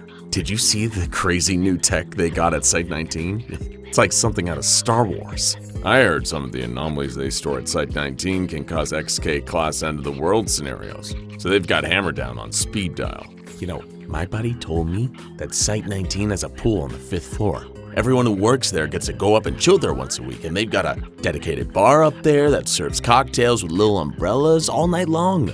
Of course, some rumors are truer than others. Not the pool thing though, sorry, that one's complete baloney. It is, however, completely true of the SCP Explained office, but hey, that's a story for another day. Site-19, as a result of its size, does indeed need a simultaneously large and elite staff to handle its many unique containment requirements. People work around the clock to ensure everything runs smoothly. knowing that the risk of dropping the ball means death and destruction on a wide scale. Personnel have been trained to meticulously study new anomalies, discover their strengths and weaknesses, drum up ideal containment requirements, and get the situation on lock as quickly as possible. Most of the time, the operations at Site-19 run smoother than George Benson. Most of the time. Of course, with the exception of a few researchers there. Sorry, Dr. Bright and Dr. Crow. Everyone who works at Site-19 is only human. Mistakes can happen, even when the cost of those mistakes is much costlier than when you forget to carry the little zero on your dull office job's latest mind-numbing spreadsheet. Little oversights can pile up into catastrophes over time, especially when you put your mind to committing the greatest sin of all, underestimating your opponent, exactly as the SCP Foundation did one fateful day in 1994. You see, the SCP Foundation contains hundreds, if not thousands, of new anomalies every single year. When this job becomes your daily bread and butter, what once seemed exceptionally slow becomes humdrum and mundane. Just like the earlier rumors suggested, there are monsters, entities, and objects locked up at Site-19 that could cause an XK-class end-of-the-world scenario if they ever got out. Could the fine folks staffing that site really be blamed for not paying that much attention to some anomalous sculpture? They just weren't aware how incredibly dire the consequences of taking your eyes off of SCP-173 were yet. But believe me when I say, they were about to receive a hell of an education. The sculpture had come into their care a year earlier in 1993. Though the exact circumstances of how it came to Site-19 tend to differ depending on who you ask. Its anomalous ability had become apparent rather quickly, at the expense of a few careless personnel's lives. But hey, isn't that always the way these things unfold? The sculpture could be frozen in place by looking at it, though whenever people turned their gaze away, it moved towards its prey at shocking speeds and killed them by either strangulation or, more commonly, snapping necks. Sure, it wasn't the kind of entity you'd want to have a cup of coffee with or place in your living room as a striking new object d'art, but the Foundation had plenty of these so-called murder monsters in containment already, and this was one you didn't even need to shoot. Just looking at it is enough to freeze it in place. A few D-classes were lost during the first few months of figuring out the best way to clean the nasty creature's cell, on account of the fact that it poops constantly. But other than that, it was all pretty smooth sailing. They had no idea just how dangerous this work of malicious modern art was. This brings us back to that fateful day in 1994, the day when SCP-173 first breached containment. Researcher Theo Trask was walking down the large, winding halls of Site-19, marking off each successfully contained anomaly on his clipboard. It was a monotonous job, but somebody had to do it. He looked through the viewing windows of all the anomalies that wasn't deadly to look at, taking inventory. He worked at the SCP Foundation for 8 years now, and nothing amazed him anymore. He was thinking about what he might have for dinner that night, or whether he should go to the movie theater to see that new film, Pulp Fiction. Up in the security office for Sector C of Site-19, Security Officer Todd Buffett and his men observed the monitors glowing before them. It was a blissfully boring day. One of them was discreetly playing Snake on his Nokia under the table. Days like this were made for wasting, and they were tragically few at the SCP Foundation, where being excited was often the prelude for being dead. Todd yawned and was happy for the privilege to do so. In a darkened Sector C server room, a group of engineers performed routine maintenance. They could see their breath. These rooms were kept extra cold to prevent the technology from overheating. It was intricate work, but they were well trained to do it. So much so that they sometimes slipped into a state of autopilot while conducting these checks, saving the burden of conscious thought for meteor tasks further down the line. These were unremarkable tasks on an unremarkable day, and they would be happy for it all to end. And of course, it would, just not in the sense that they meant. A mixed group of researchers and administrative staff sat in the break room, enjoying their mediocre packed lunch and sharing their own version of inane office banter. It was a nice step away from the often deadly grind and shoot the breeze with others in their line of work. After all, it was a strange job with its own unique pressures. You needed to discuss it with others who got it sometimes, just to avoid going insane from the pressure. But then you needed to avoid the unforgivable blade of this double-edged sword's mirror half. You never wanted to get too attached to a coworker at the SCP Foundation, because who knows, you might not be seeing them again tomorrow. Or they might not be seeing you. Back in the server bank, a junior technician named Colin Muntz was about to make one teeny tiny little mistake. While running diagnostics on one of the room's power cores, he tripped a fuse and set a terrible chain reaction in motion. Cables running all through Site-19 caught the shockwaves of Colin's poor decision in a moment, causing a series of power cuts that ran through different systems throughout the facility, each one tripping the next like proverbial series of tumbling dominoes. Back to researcher Theo Trask, lazily ticking boxes on his clipboard. He was about to do another one and break for lunch when the lights overhead suddenly went out, leaving him in a dark hallway. He was immediately broken from his trance, heart beating 20 to the dozen. Seconds passed, and the dark somehow remained. What was going on here? It didn't make sense. Surely the auxiliary generator should have kicked in by now, right? And on any other day, it would have. But unluckily for Theo Trask, this just so happened to be the one day in the last several months that the facility's main backup generator was also experiencing routine maintenance. Sometimes, life just isn't fair. Trask felt his heart leap up into his throat as a door somewhere behind him slowly creaked, open with a torturously long metallic screech. Trask didn't have a gun or even a taser, but he did have a small flashlight attached to his belt. With a draw speed that would rival Clint Eastwood in his prime, the terrified Trask whipped out his flashlight and shone it in the direction of the noise. His beam caught a static figure staring at him without a face. The rigid, soulless body of the sculpture, SCP-173, was standing less than 10 feet away from him. In this light, its smears of Krylon-based spray paint looked almost like a mocking grin.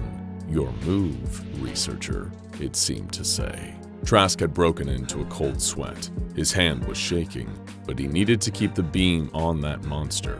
Whatever tripped the power must have compromised the system that governed the sculpture's electrical deadbolt. And unless the light bulbs came back on and the hallway was suddenly flooded with other personnel and a forklift to get that miserable chunk of concrete back into its cell, then he was in real trouble. He couldn't run. It would kill him the second he turned around. And he couldn't walk backwards. One trip in the dark and he'd be found dead on the ground, head facing in the wrong direction. All he could do now was hope. Hope, and of course, not blink. But as the seconds passed and the pressure mounted, this became harder and harder to achieve. He could feel the surface of his eyes drying out, leading to a sharp stinging sensation. Still, the sculpture lingered and waited as researcher Trask's eyes began to water. People should be coming, shouldn't they? Surely help would be on the way. But he couldn't hear footsteps or the squeaking tires of a forklift just yet. He couldn't hear anything except his heartbeat and the blood rushing in his ears. His eyes were killing him, just metaphorically for now, but not for long. What harm would one little blink do? Only for a fraction of a second. Now, before we proceed to the researcher's gruesome and terrifying death, we'd like to perform a quick experiment with you, the viewer of SCP Explained. We've created a number of videos exploring the fascinating and frightening enigma of SCP-173, and one statement seems to pop up in the comments again and again from backseat containment experts. Why not just blink your eyes one at a time? That's a surefire way to keep it locked into place. Okay then, let's give it a try. Open both your eyes nice and wide. Now, blink your left eye, and now, blink your right. Left, right, left, right. Keep going while I'm talking. Don't stop. Keep it up. How are your eyes feeling? It makes your vision a little blurry, doesn't it? Kind of makes your eyes sting a little as time goes on. Oh, look who it is. Well, if it isn't SCP-173, what a surprise. And it looks very interested in you, doesn't it? Better keep one of your eyes open at all times. Left blink, right blink, left blink, right blink. No pressure, of course. But if you've closed your eyes at any time during this little experiment, you're already laying dead on the ground with a broken neck. Left, right, left, right. Do you feel the burn yet? There's no shame in giving up. All it'll cost you is your life. And that's why we don't blink one eye at a time. Now, back to the story. Researcher Trask couldn't take it any longer. His aching eyes fluttered closed for an almost imperceptible moment of time, and that was all this sinister sculpture needed. Trask felt the impossibly cold concrete grip of its stubby arms on either side of his head, and a sharp jerk that communicated a mere moment of unimaginable pain, followed by the physical answer to silence. The sculpture darted through the darkness of the hallway, with no living eyes left to freeze it in place. In the darkness, it was impossible to defeat. It would do the two things it knew how to do: hunt and murder. In the Sector C security office, all hell was breaking loose. Thanks to Colin Muntz's little oopsie in the server room, all the monitors were dark, and all the corded phones that had given them a direct line to assistance were all dead. They had no idea what was happening out there. Maybe they had all gotten extremely unlucky and all of the cells were open. Whatever caused this catastrophic power failure must have also knocked out the alarm system, because they were getting nothing. When the door behind Security Officer Todd Buffett and his men opened, he was profoundly relieved to think that assistance had already arrived. He and his men were a lot less relieved when they began to fall to the ground. Their necks snapped with exquisite efficiency, if you're into that kind of thing.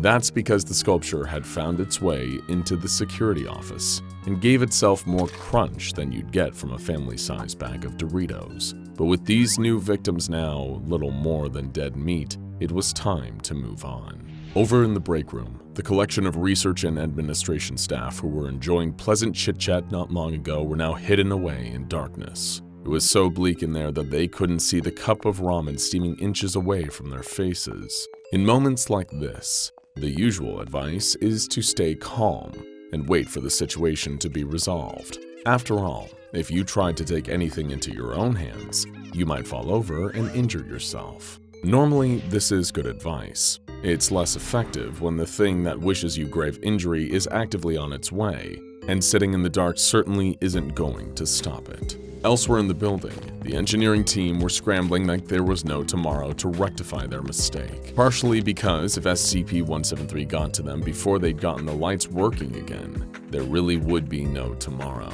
With their mini flashlights, they desperately searched for any way to rectify the issue and get everything turned back on. In a normal company, the biggest concern in a situation like this might be massive, irretrievable data loss. But of course, at the SCP Foundation, the issue is more a massive and irretrievable loss of human life, and also the data too. A few miles south of Site-19, a different kind of cavalry were on its way. A detachment of MTF New 7 Hammerdown were on their way in a pair of armored helicopters. Their assault rifles had flashlights fixed to them, and their helmets came fitted with night vision goggles as standard. Their intel suggested a large portion of Site-19 Sector C had gone dark for whatever reason, and they were ready to drop in and get things back under control.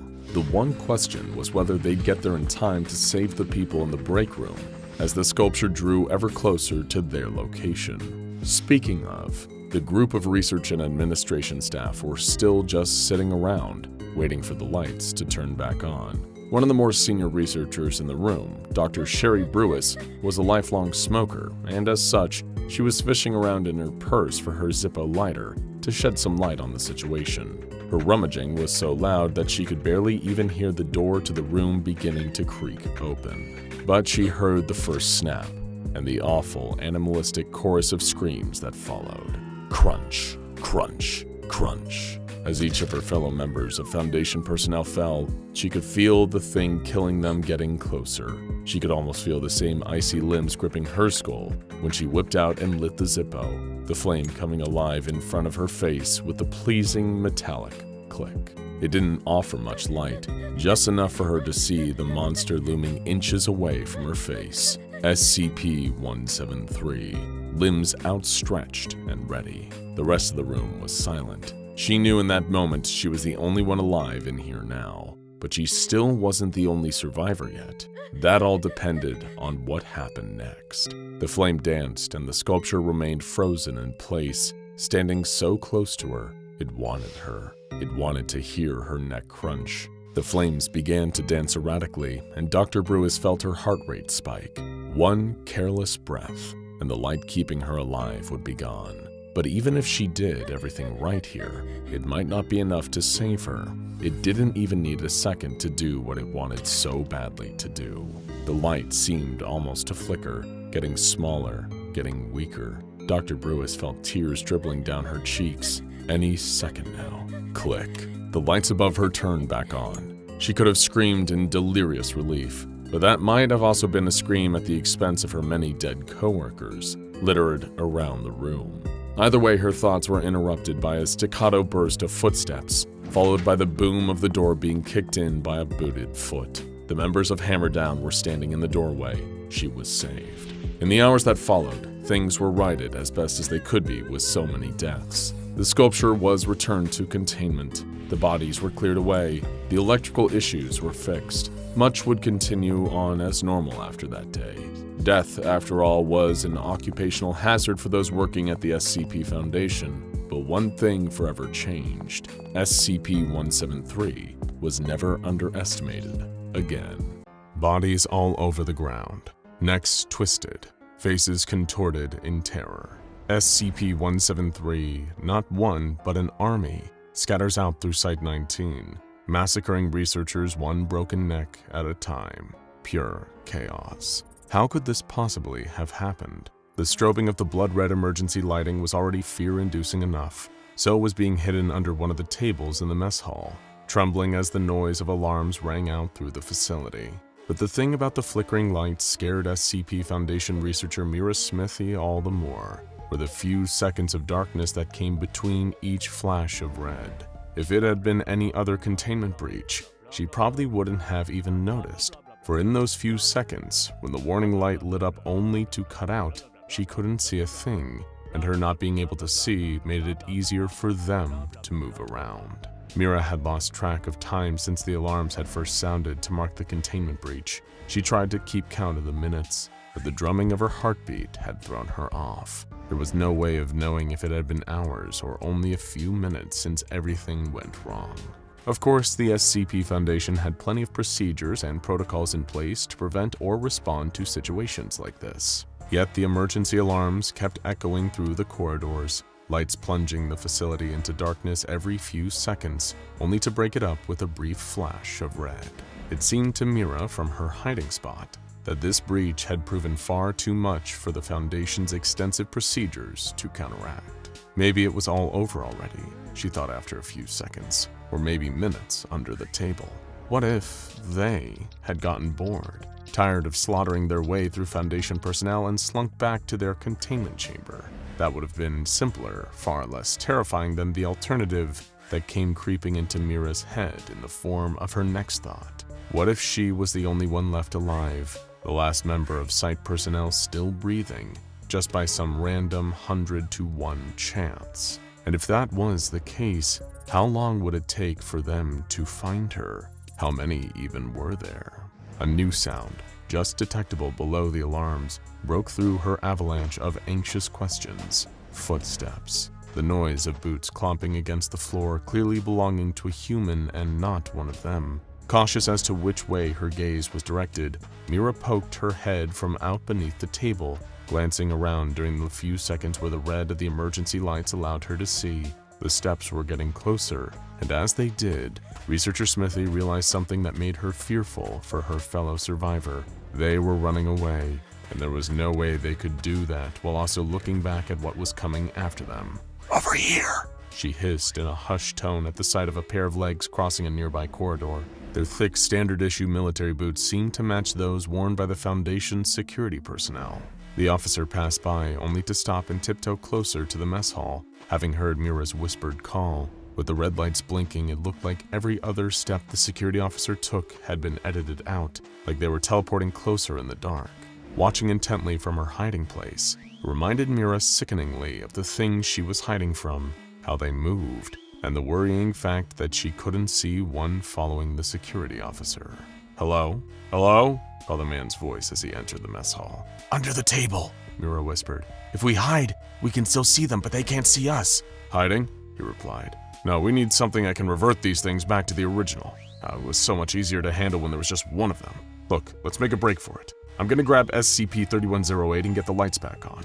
If we can restore visibility, we might be able to stand a fighting chance against those things." The officer was looking around the cafeteria, trying to locate the source of Researcher Smithy's voice, eyes distracted. Then the intermittent flickering of red light cut off again, plunging the entire mess hall into near-pitch darkness. At the same time, there was the sound of something heavy and stone scraping against the flooring.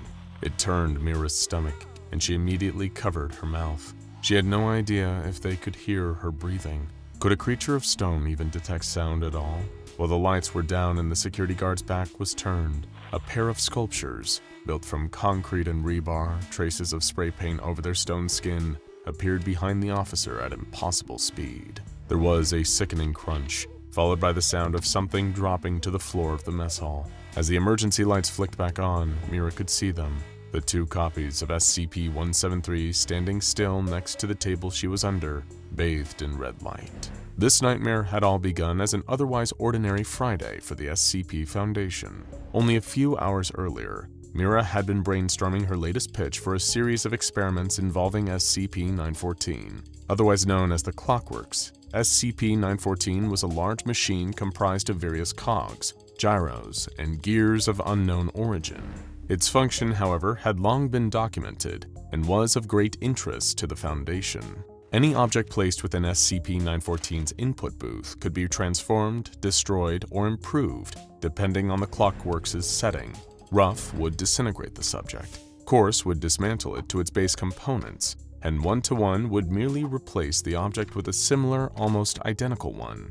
Then there were the fine and very fine settings. The former would cause SCP-914 to improve any item, and the later is capable of the same but with one key difference. Very fine would refine an object even more, usually by giving it anomalous properties. The Foundation higher-ups had permitted staff to freely conduct tests using the Clockworks, although approval was required, and all data was to be recorded. While many of the scientists at the Foundation were fixed on the mysterious origin of SCP-914, or the furthest extent of its refinement capabilities, Myra had been thinking about it in a far more practical way. She wasn't interested in the how or the why of SCP-914's inner workings, nor who had built it. Her experiments were born out of considering better usages for the Clockworks. It was a machine that could provide endless possibilities, and Myra was determined to make it to the fullest use of it in order to solve actual real-world problems. "Imagine for a moment," she announced, reading off her cue cards as she practiced pitching her experiment to the Foundation's senior researchers. "Imagine a world where nobody ever gets sick, where human beings are able to live long, healthy, and prosperous lives. Maybe dial back on the Star Trek." Her colleague, research assistant Jensen, interjected. "Really? That's what you call constructive criticism?" she retorted before continuing. "If we apply the transformative refinement powers of SCP-914, that world could be the future that awaits us. For example, I'm proposing tests that involve placing man-made chemical compounds like painkillers, heart medication, and other potentially life-saving medicines through the Clockworks refinement process. I'm not suggesting we need to set it to very fine and create anomalous versions of these things, but what if, even on the fine setting, we're able to improve the effectiveness of our existing treatments for all kinds of afflictions?" Jensen raised their hand, patiently waiting to comment like a child in a classroom. "What?" Few things," they replied, lowering their hand. "First off, some if not all man-made medications include some kind of organic component. The O5 Council have banned all—" "Yes, I'm fully aware of the containment procedures," Mira interrupted them.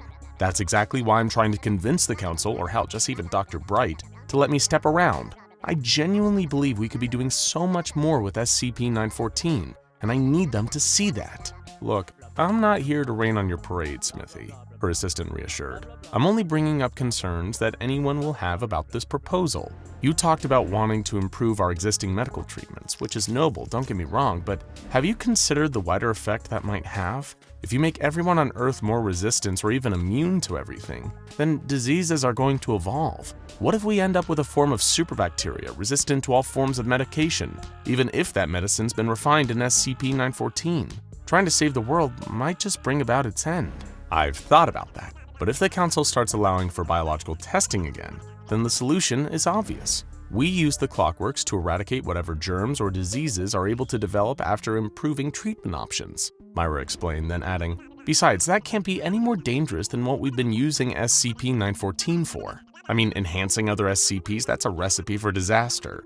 Got to agree with you there, Jensen sighed. Even without placing them in the clockworks, the Foundation's been way too cavalier with the dangerous ones. Speaking of, you know what tonight is, Smithy replied with a confused look. Date night, they stated. Elsewhere in the facility, unknown to researcher Smithy at that time, one of the dangerous SCPs Jensen had mentioned had been let out of containment. This was a regular occurrence, even if it was considered a little unorthodox to some. In fact, the only reason that the O5 Council so often turned a blind eye to it was because of the researcher it involved, Dr. Alto Clef. It seemed Clef had a certain fondness for SCP-173, the sculpture, a living statue constructed from concrete and rebar that could travel at impossible speeds whenever it was unobserved. Most Friday nights, Clef would have romantic candlelit dinners with SCP-173, putting a dress and blonde wig on the sculpture and treating it like his beloved partner. The whole while watched by Dr. Clef and a group of D-Class acting as waiters and cooks, SCP-173 would stand motionless while the bizarre date went on late into the night. It was no secret that the sculpture was a highly aggressive creature, with a penchant for snapping the neck of the nearest person the moment that they blinked. However, it was only because of Dr. Clef's reputation and track record for the elimination of anomalies that he was granted the special privilege of wining and dining with SCP-173. This time though, partway through their regularly scheduled date, Dr. Clef was called away to deal with matters relating to another anomaly he'd been charged with decommissioning. The pair of D-Class waiting on the doctor and his date were instructed to wait, keep a close eye on SCP-173, alerting each other in case they needed to blink. It was a hell of a gamble, a risk that could have been avoided if the sculpture had been transported back to its secure containment chamber. But Dr. Clef could be persuasive. That is to say, he threatened both D-Class waiters with a bludgeoning from his ukulele if they didn't do as he asked. Both the D-Classes stared directly at the sculpture, each one feeling the anxious beads of sweat slowly crawling down their foreheads, worried that they'd both blink at the same time by accident. They announced their need to refresh their eyes every so often, alternating between being the watcher and the one allowed to blink, all the while SCP-173 was motionless. Perhaps it was patiently waiting for Dr. Clef to return, or for one of the D-Class watching to slip up. As if through some cruel twist of fate, a fly began to buzz through the air, drifting towards the D-Class with their eyes on SCP-173. It looped and darted around, its wings making an annoying droning. One of the waiters announced he needed to blink again, and the other told him he was free to do so while he kept watch over the sculpture. At the exact same moment that one man blinked, the fly zipped its way towards the second D-Class, distracting him again and drawing his gaze for a little more than a millisecond. That fly whizzing past was the last thing he saw. As SCP-173 darted forward, it moved with such incredible speed that it was imperceptible, grabbing the nearby D-Class, the one who'd spotted the fly, and killing him instantly before the other could even open his eyes. When he did, SCP-173 had vanished from its spot at the date night table, nowhere to be seen. Before the remaining D-Class could realize it was behind him, SCP-173 had made short work of its other observer. It began zipping unseen through the corridors of the SCP Foundation facility. Dr. Clef had returned to his date only to find the two D-Class waiters dead, and SCP-173 missing. Immediately, he had raised the alarm, meaning that research staff were too busy fleeing to safely pay any attention to the sculpture quickly making its way through the site. Swept up in the evacuation, half deafened by the alarms, in all the commotion, researcher Myra Smithy hadn't even realized she'd left the door to the clockworks wide open. Shuffling down a corridor with her fellow researchers, the lights suddenly went out. A few nearby screamed in panic at having been unceremoniously thrust into the dark. Myra blindly reached for Jensen's hand, only to hear the sounds of multiple heavy concrete feet dragging along the floor. Suddenly, the emergency lights blinked. She turned, and to her horror, she saw SCP-173 with its stony arms around Jensen's neck, their face stricken with sheer terror, tears in their eyes. But now Myra quickly realized, as the corridor was filled with shrieks of fear from the other researchers, that there was more than one sculpture now.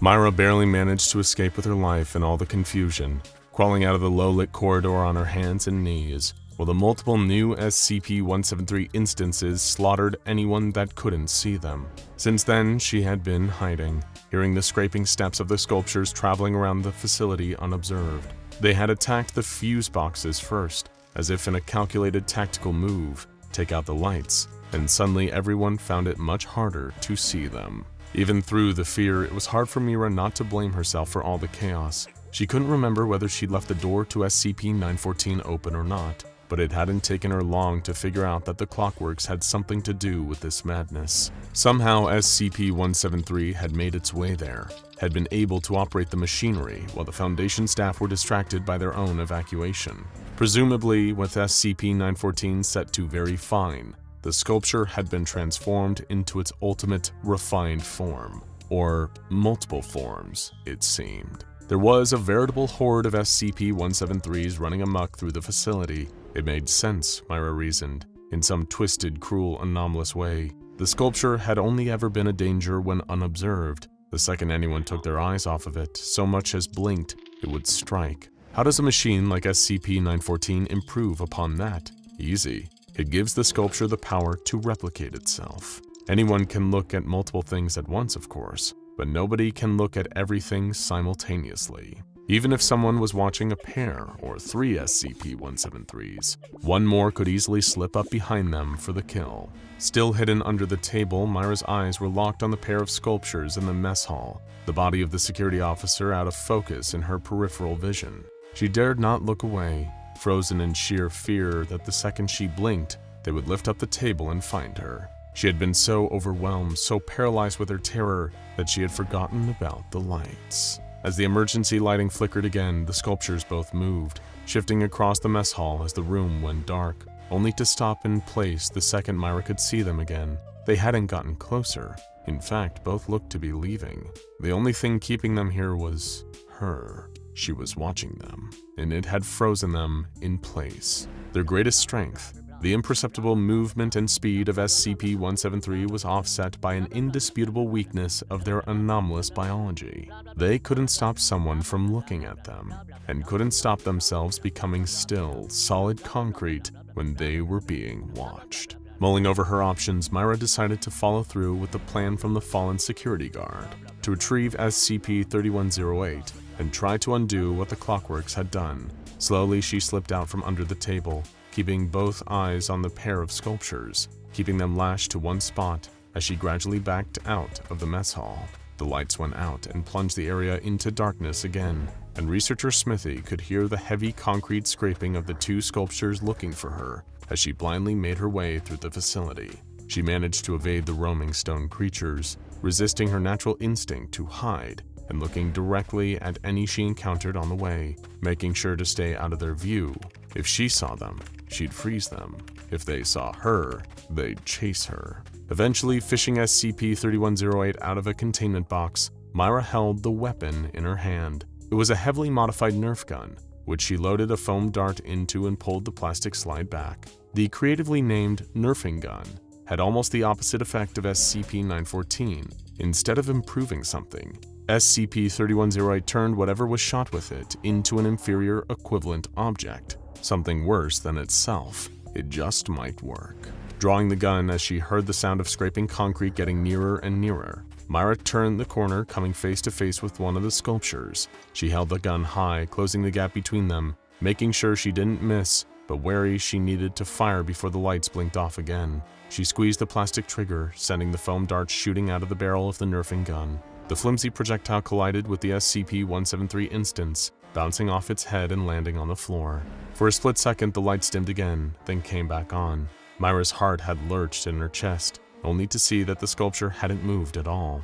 She leaned closer to it, blinking intentionally. It still didn't move. It was rooted to the ground, fixed, just a statue, rendered powerless by the nerfing gun. Excitedly, Myra knelt down and scrabbled on the floor to retrieve the dart, just as the emergency lighting flickered out again. In her excitement, Myra was too focused on reloading SCP-3108. That is, until she heard the shuffling of concrete and rebar behind her. The lights were still out, and she fumbled blindly for the foam dart. As the noise got closer and closer, her fingertips brushed the projectile, knocking it further away, when suddenly the lights came back up. But as she reached for it, Researcher Smithy felt a large, cold presence behind her, something huge and heavy, and made of stone and lingering at the very corner of her eye. Before she could turn around and face it, something grabbed Myra, and a sickening snap rang out through the corridor. Being on SCP-173 detail isn't easy. These duties of strict observation fall on a bi-weekly basis when SCP-173's enclosure needs to be cleaned. The reddish-brown substance on the floor is a natural output of SCP-173, a combination of feces and blood. While the Foundation has put up with a lot of depraved behavior from its SCPs, it draws the line at poor hygiene. They routinely send in a crew of 3 D-Class personnel to clean up the mess. But the bigger chore isn't the scrubbing and mopping at all, but rather keeping SCP-173 docile. To do so, the line of sight must not be broken at any time with SCP-173. Personnel assigned to enter the container are instructed to alert one another before blinking. If this protocol is not followed, SCP-173 attacks by snapping the neck at the base of the skull. It is, at its core, a high-stakes staring contest. The crew is intelligently divided into their tasks. Only one of them actually has janitorial duties, and even then, the mopper's most relevant skill isn't even related to cleaning at all. His greatest strength must be his ability to trust other people. As he takes his mop to the floor, he hands over his life to his crew, who protect him with their focus and attention on SCP-173. It is without a doubt one of the cruelest and most stressful jobs anyone could ever have. But not every horror story is found in the trenches of terror. Those with mops on the front lines have their work cut out for them. But even the researchers with their warm lab coats and boring bureaucratic obligations aren't safe from danger. This is the story of Jake Skoll, a researcher who, for reasons we will tactfully tease you with until the video's witty end, has been reassigned to SCP-173. Director Fordham brought the bad news like a bag of coal. "You're being reassigned," he said, with a slight smirk on his face, continuing to be preoccupied with his paperwork, as if this news was secondary to what he was doing right there and then. But it wasn't secondary to Jack Skoll. It was the center of their life. No, not even just the center. It was the center, peripheral, and outer bounds of their life. Their assignments were everything, and everything was about to change. A pregnant silence followed the announcement. Jake Skoll couldn't find a response, and they weren't even sure there was one to be found, no matter how deep they dug. What came out wasn't as much of a retort as a reaction, that involuntary bodily response to events that weren't expected, that awkward and afraid muttering of fear and confusion. What? I'm being, I'm to be reassigned. Is that what you're saying? Researcher Skoll blinked a few times, confused. Their feet sunk into the deep forest green shag on the floor. A spectrum of thoughts cascaded through their mind as they searched harder and harder for a reason, digging deeper and deeper, only to find another treasure chest full of nothing. Is my work not sufficient on SCP? Director Fordham looked up and gave them the fixed, pointed stare they'd grown to dread over the past 6 months. Of course not, Jake. I recognize what you've done, and we want to put you somewhere I feel you deserve. And serve the Foundation, of course. We're putting you on a very important and special object. Again, Fordham gave that smirk. That damn smirk. Sure, his words and tone presented themselves as the truth, but his face said otherwise. The devious positioning of his lip suggested that there was a layer of sinister subtext to his speech, but Jake Skoll couldn't pick up on the cues. There's no room to read someone else's poker face when all of your attention is on the crappy hand you've just been dealt. Jake Skoll's eyes fell to the desk. Reassigned. The word rang like church bells. Why, God? Their work with SCP-3872 as a consulting chemist was going slowly, to be truthful, but they didn't think it was to the point that they needed reassignment. All right. Which project am I assigned to?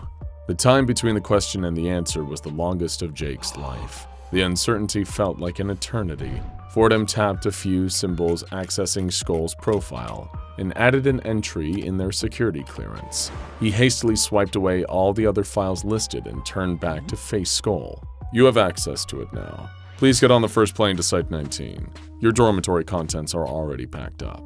Jake reached into their pocket to check the notification on their cell phone. SCP-3872, file removed. SCP-2593, file removed. SCP-173, file added. They turned around and walked slowly through the corridors, towards the transportation hub on the outskirts of the site. They opened the file on their phone and quickly scanned the oddly phrased report, attempting to make sense of what they were reading. Skull's eyebrows raised to the heavens as they noticed the timestamp on Containment. SCP-173 was one of the few objects that the Foundation came to possess through some organization or another without losing its information. They tried their best to remain optimistic in their interpretation of these new life events. And for a moment, they thought, this might be a good thing for me. Swiping down, they came to the section about assigned researchers, the people whose steps they would be following in, and where were those steps leading them? The list was impressive, from Dr. Kondraki to Dr. Bright. These people were all legends in their own right, and so if they could just follow their footsteps, they reasoned they would end their journey in a good place. They imagined their new career path straight to the top of this mountain of success. Maybe they would become the face of the Foundation. Maybe they would accomplish so much that they'd had a statue erected in their honor that people travel far and wide to visit and take pictures with. Maybe this would be a good thing, they wanted to think. I need the first plane to Site 19, they said with confidence. I've been reassigned. And so Jake Skull took to the air and clung to the stream as long as they could. But no matter how heavy a sleeper, reality shakes everyone awake eventually. 6 years later, Jake Skull could hear the years pass, but not only could they hear it, they could feel it. Their body was decaying in a way inconsistent with our biological understanding of age. SCP-173, the legendary object. The first, the original, the statue. It was chipping away at the soul of Jake Skull. It was carving a statue of its own, hacking at stone until it was nothing. And that's what Jake Skull felt like. Nothing. It was torture. When they arrived, they quickly reviewed the research materials. Every word had become burned into their memory, all 233 words of them. The additional research materials turned out to be a few scribbled pages by bored researchers. A few had made hypotheses that had all turned out to be nonsense. There was a locked filing cabinet, but every time Skull requested it be opened, maintenance told them that the control room was designated low priority, and they would get to it eventually. Over the past 6 years, Jake Skull had made 18 separate transfer requests. They wanted out, but all of them had been denied.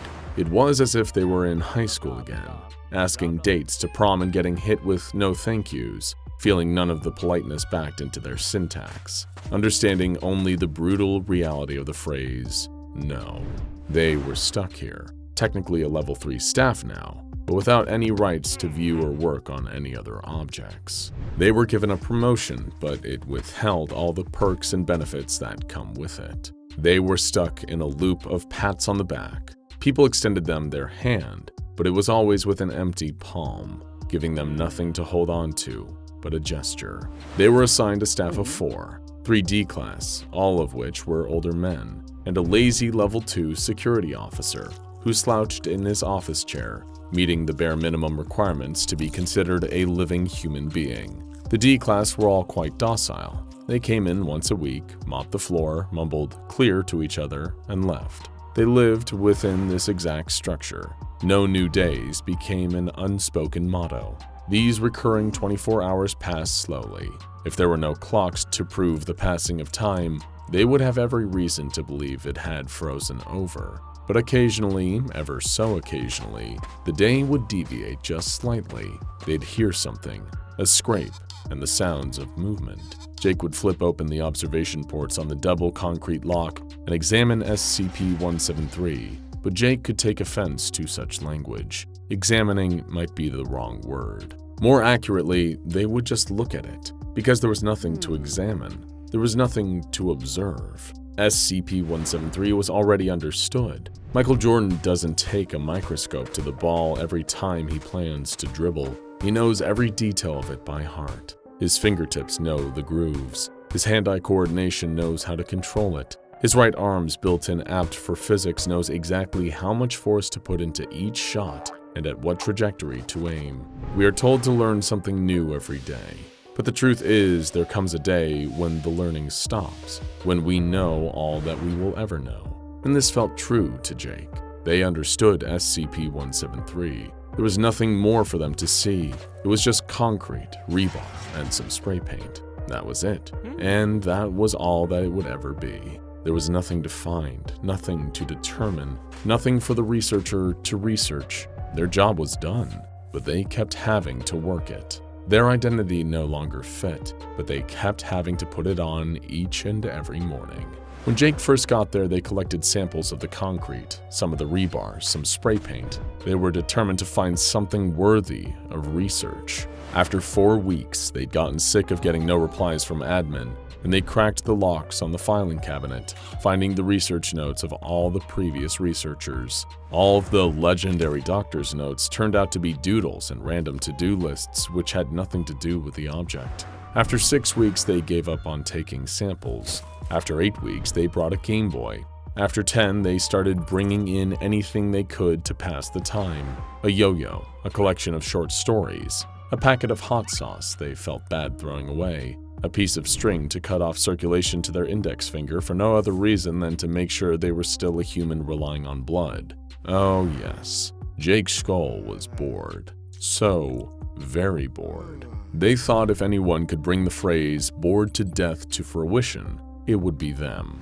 These days, they shuffled in, waved at the guard, and sat down at their little control room where there was a terminal, which, by the way, didn't have an internet connection, and tried to stay sane. Fast forward a few years and Jake barely fit into his chair. To clarify, no, they did not purchase a new tiny chair out of boredom. They got fat out of boredom. Their life brought them no joy, and so what they couldn't get from living, they searched for in eating. But there was no fulfillment to be found at the center of the Tootsie Pop. Jake stood with a grunt as the light came on, and the 3D class were escorted to the control room with the mops and buckets in tow. "Thanks, Jimmy," was the only conversation they had with the new security staff. The old guard had retired sometime in the 8th year. Honestly, Jake couldn't even remember. The D class had gotten older too, most of them now gray-haired but still assigned to the project. The security guard walked over and thumbed towards the break room. "Hey Jake, I'm gonna get coffee. If anything happens, seal the door, you know the drill. Just keep an eye on the Ds." Jake buzzed the doors open and stood inside the doorframe, keeping their eyes on the statue most of the time, but wandering over the containment chamber. A long time ago, they might have been concerned, but the D classes they worked with weren't very violent. Frankly, they had worked with these men long enough that they extended a small measure of trust. All of them did their jobs without complaining and never had made a mistake in 10 years. While the years of repetition wore them out, the job itself didn't even feel like labor. They had perfected the art of the staring contest. They were confident, and they had reason to be. As the years went on, although they collected no new data on SCP-173, they did collect evidence that they were capable of containing it. While they learned nothing new of importance about SCP-173, they learned about themselves. They learned that they were a good crew, and it was because of this confidence, even if rightfully earned, that success crumbled. When in a room with SCP-173, you have to assume everything will go wrong, because anything can go wrong, and eventually it will. And when that time comes, you have to be prepared. Procedure said Jake had to have someone armed in the room with any D-class. Jake looked down at their hip, double-checked the pistol there. They knew how to use it, but figured he never would have to draw it. The routine cleaning began. "Clear, clear." Clear. It was the same old, until suddenly it wasn't. Clear. Oh no, I think I'm having a snap. What? Hey, Nick, are you? Snap. Oh god, no, I don't wanna. Snap. Jake's eyes shot up as the statue stood inches away. Its green eyes stared directly into their soul. In their periphery, Jake could see the 3D class with their head turned at odd angles. Jake desperately reached out for the emergency containment button on the wall. They hadn't ever had to use it, and it was supposed to be easy to find. But of course, it wasn't. They recalled the manual saying, "Move your hand anywhere along the right-hand wall. The button takes up most of the wall. It will seal off the containment chamber and SCP-173 from breaching containment." They moved their hand exactly how their memory of the manual instructed him, but it wasn't there. There was nothing to press. There was nothing to save them. Jake's hands grew desperate and their eyes began to water. Just as they started to close, a last thought crossed their mind. Move your hand anywhere along the left-hand wall. The button takes up most of the wall. It will seal off the containment chamber and SCP-173 from breaching containment. Of course, a classic mix-up. 50-50 chances never favored the flustered. Their fight-or-flight instincts were contradicting each other. Was reaching for a button fighting, or was it flighting? They were in their head, deep in trenches of overthinking. Finally, they regained their composure. Their hand darted out to the left and they started to push down on the button. The red of the emergency button filled their vision as the green eyes of SCP-173 slipped just barely out of snap. Director Kinsley stood outside of the meeting room a few minutes before the weekly briefing in the Site-2117 Administrative Wing. Fordham, do you remember Jake Skoll? Oh yeah, sure do. Just got a report from 19. Looks like there was a breach and they bid it. Fordham waved off a few colleagues who were about to enter the meeting room. His conversation with Director Kinsley wasn't over. He went on to tell him that he was just about to approve Jake Skoll's transfer. After all these years, Jake had been sending requests to leave SCP-173. Their wish was about to be granted, but instead they were reassigned to the grave. What a cruel twist, isn't it? That is, of course, if it were actually true. Fordham gave his patented smirk. Just kidding. The only researchers to ever get out of that post needed friends in very high places. Skoll, to his detriment, did not. So what exactly did Skoll do to deserve this? It is known that those who are sent to SCP-173 have made mistakes. If you disrespect your boss, you might be reassigned to SCP-173. If you don't follow Foundation policy, you might be reassigned to SCP-173. If you leak information to the public, you might be reassigned to SCP-173. If you are Jake Skoll, however, it doesn't take quite as much. So I will pose the question once more.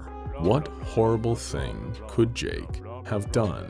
Could they have been plotting to help an array of SCPs escape? Could they have been smuggling dangerous equipment from the lab and selling it on the black market? Could they have somehow been responsible for every casualty in Foundation history? Or could it have been something much, much smaller? Like occasionally parking in their boss's favorite spot on Site-217. A lot, you must understand, which doesn't have assigned parking. It had been getting slower. The longer the days, weeks, months, and years went on, the more time it took to move. Long before the collapse, it used to move like lightning. In the blink of a human eye, it could go from one side of a room to the other. It had moved with such speed that it looked to have disappeared from one place and reappeared in another. By the time the same human's eye reopened, there it would be, standing before them.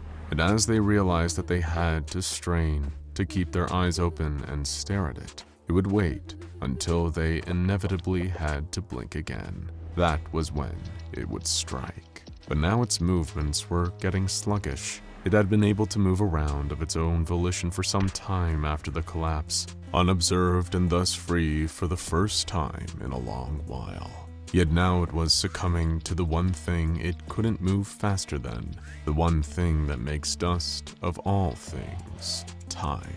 A sound, suddenly and faintly, but undoubtedly caused by movement, a human, a victim. It turned to see the man enter the room, stopping still as his gaze fell over it. All it had to do was wait. The agent could barely believe his eyes. The second he'd spotted the sculpture, he'd instinctively frozen to the spot, rigid with sheer terror, heart drumming against his ribcage. Standing across the room from it, directly opposite, he kept himself as still as the concrete and rebar statue was. The agent knew that as long as he looked at it, it couldn't move. He just had to make sure he didn't so much as blink, or at least that's how it used to work. To his horror, the agent noticed that the arm of SCP-173 started to slowly reach towards him.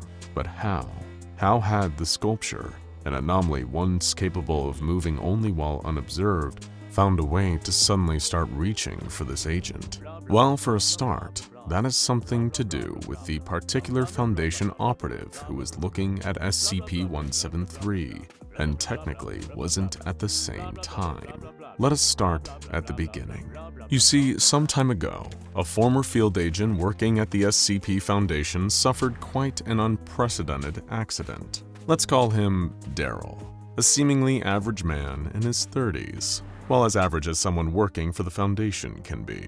However, one mission would unexpectedly change Daryl's life forever, turning him into SCP-451. It started as a straightforward retrieval operation. Daryl was instructed to recover a dangerous anomalous artifact. However, he ultimately failed and was declared missing in action as a result. That is, until he miraculously resurfaced a month later at Site-19. But from Daryl's point of view, the entire Foundation facility looked like it had been deserted. Corridors and labs that had previously been bustling hives of activity were now unsettlingly empty. SCPs seemed to still be in their containment chambers, but without anyone watching or guarding them.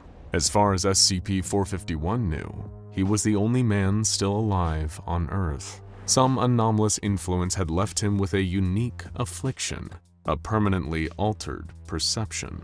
Daryl was rendered incapable of seeing other human beings. It wasn't just limited to his sight either. He couldn't hear anyone or even perceive their existence. Any attempts the Foundation's researchers made to communicate with SCP-451 were unsuccessful. They could still see him, but it was like he was absent, standing just outside the real world. And yet to Daryl, it was somehow worse than that.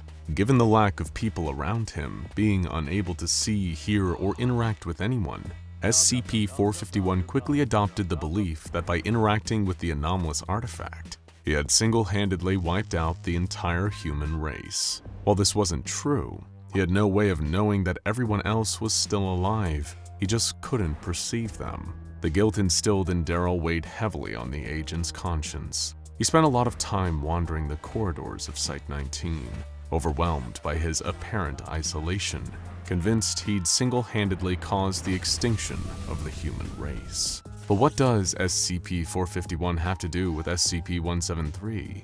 How did Daryl go from being unable to see and hear other humans to staring down the sculpture? Well, while Daryl was suffering from his newly altered perception, something catastrophic was unfolding in the wider world he could hardly interact with anymore. An end-of-the-world scenario had taken place and left barely any survivors, making the perceived extinction of humanity by SCP-451 oddly prophetic. Something had caused the human race to actually die out, and with nobody around who could explain what had happened, the actual how and why were forgotten to history. And even if someone had managed to survive, SCP-451 would still be as oblivious to their explanations as he was to the disaster that claimed the lives of not only the whole SCP Foundation, but the rest of the world, too. Of course, without the Foundation and its personnel around any longer to safeguard the rest of humanity, or even anything left of humanity for them to protect, things quickly got even worse. The various contained SCPs soon found themselves free to run amok. Whatever had wiped the human race from existence left the world mostly uninhabited, and it didn't take long for some of the more aggressive anomalies to turn on each other. With no humans for them to prey on, they had to make do. But while they fought, killed, and died in the ruins of the world, one was left to roam freer than it had ever been: SCP-173. Now that the sculpture was no longer caged by the Foundation, it could move around unobserved. Before, it would be frozen in place whenever personnel entered its cell to clean it every 2 weeks, constantly watching it to stop it from moving. But now there were no personnel. After the human race had been wiped out, SCP-173 set about bursting free from its container. It took quite some time, using its heavy concrete and rebar arms to dent the walls from within, continually pounding on the metal until it eventually gave way.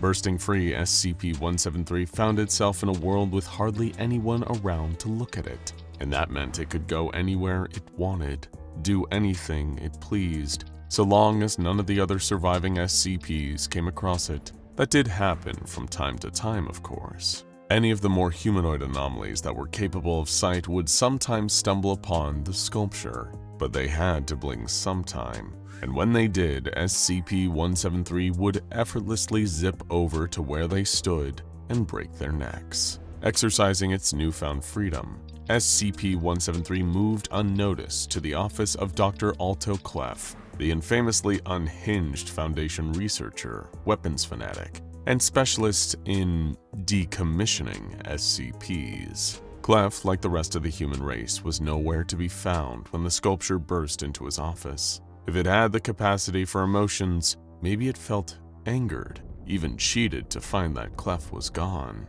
It had seemed to have come seeking revenge. For a number of years, Dr. Clef had been infatuated with SCP-173. Were he still alive, Clef himself would have described the anomalous statue as a former flame, someone he had a bond with. Although he had no idea how one-sided his feelings truly were, the sculpture, if it could feel, would have been indifferent towards the crazed researcher were it not for date night. Clef had, on a number of occasions, dressed as SCP-173 in a black dress and a blonde wig, and shared romantic evenings in its company. It's never been known if SCP-173 is just an object with anomalous movement properties, or if the sculpture is an actual living creature with sentience. But if it was, then no doubt being made to go on repeated dates with Dr. Clef would have humiliated SCP-173. And as it searched Clef's office, while it couldn't find the loathsome researcher, it did find a certain black dress and wig that the sculpture quickly crushed under the weight of its heavy, stony arms. It wasn't Dr. Clef being smashed, but it was enough. Meanwhile, SCP-451 still remained completely unaware that everyone else was gone. To him, nothing had changed. He still couldn't perceive anyone, not that there was anyone around anyway. He'd witnessed a lot of destruction unfurled by the anomalous breaking their containment, but most didn't pay Daryl any mind. Ones that did quickly found they couldn't interact with him or cause the former Foundation agent harm, and quickly lost interest in him. That was an added torturous part of SCP-451's condition. He couldn't die. A long time before the end of the world scenario, Daryl had found a firearm belonging to another member of Foundation personnel in the main break room of Site-19. As SCP-451 tried to fire the weapon, the bullet ricocheted off the wall and the gunshot passed directly through him. The same bullet mortally wounded another nearby member of Foundation staff, and it was after he'd accidentally injured this unsuspecting researcher that SCP-451 found he was briefly able to interact with them, right as the researcher's life was fading. That was the last time he'd been able to see anyone, well, any human anyway. But then, he encountered SCP-173. The pair of them came face to face with each other in the ruins of a Foundation site. By that point, the overwhelming loneliness of believing himself to be humanity's sole survivor had already taken a bad toll on Daryl. He was losing himself, every day getting more and more overwhelmed by the anomalous hell he was living. SCP-173 was caught for a moment when SCP-451 walked in on it, stuck fast like it had been whenever someone observed it. But as Daryl stared and tried not to blink, the sculpture found itself still able to move. It could see SCP-451 and he could see it, yet it could still move. Somehow, due to the way Daryl's perception had been anomalously altered, it affected the way he saw the sculpture. It was almost like he was seeing it without seeing. It had been so long since humanity disappeared that the sculpture's movements had been gradually getting slower. The rebar holding it together had been rusting, creaking more as it bent and twisted. Its concrete parts were starting to crumble away. And now, despite being free, it was struggling just to reach an arm out to SCP-451 to kill him. For his part, SCP-451 had been forced to live out a painful existence, spending each and every day alone. As delirium had begun to sink its claws into him, Daryl had wished for one thing: some company, and now he'd found it. Misinterpreting SCP-173's arm extending towards him, SCP-451 broke down crying and embraced the sculpture. His tears ran down the anomalous statue's decaying concrete body, the struts in its arms creaking as it tried to reach for Daryl. But the sculpture was getting old, too old to kill as quick as it used to. Time and loneliness, two of the most painful things to experience the side effect of. And yet, while SCP-173 continued to wither, it was unknowingly helping alleviate someone else's pain. Although it could still move while SCP-451 looked at it, Daryl didn't leave the sculpture alone. In his mind, driven half-mad by being isolated for so long, he genuinely believed that SCP-173 and he were friends. The sculpture had spared him after all. SCP-451 had no idea what had happened to the rest of the human race, and the other SCPs now loose on the world barely acknowledged him. But in the concrete and rebar statue, he found a friend. SCP-451 followed SCP-173 as it shuffled itself away, not leaving its side, matching the slowed speed of its stony, scraping movements. As they wandered together, Daryl poured his heart out about everything and anything, glad to have someone, anyone to talk to, even if the sculpture couldn't reply. Again, nobody knows for sure if SCP-173 was an object or a living creature, but if it was the latter, then there's still no telling how it perceived SCP-451. It could have taken pity on him, maybe sympathizing with his plight and begrudgingly alleviating his solitude. Or it might have found Daryl to be a nuisance. We'll never know, and neither would SCP-451. As the years passed, SCP-173 continued to slow down and kept withering. Portions of its concrete body crumbled until they were little more than dust. The metal wired through the sculpture rusted, eventually coming to a stop. What was left of SCP-173 stopped moving, fixed to one spot where it would stay forever still. Not realizing it had perished, SCP-451 sat beside it and kept talking. Now go check out SCP-096 vs. SCP-173 and SCP-173 Origin Story: How 173 Got to Site-19 for more killer sculpture.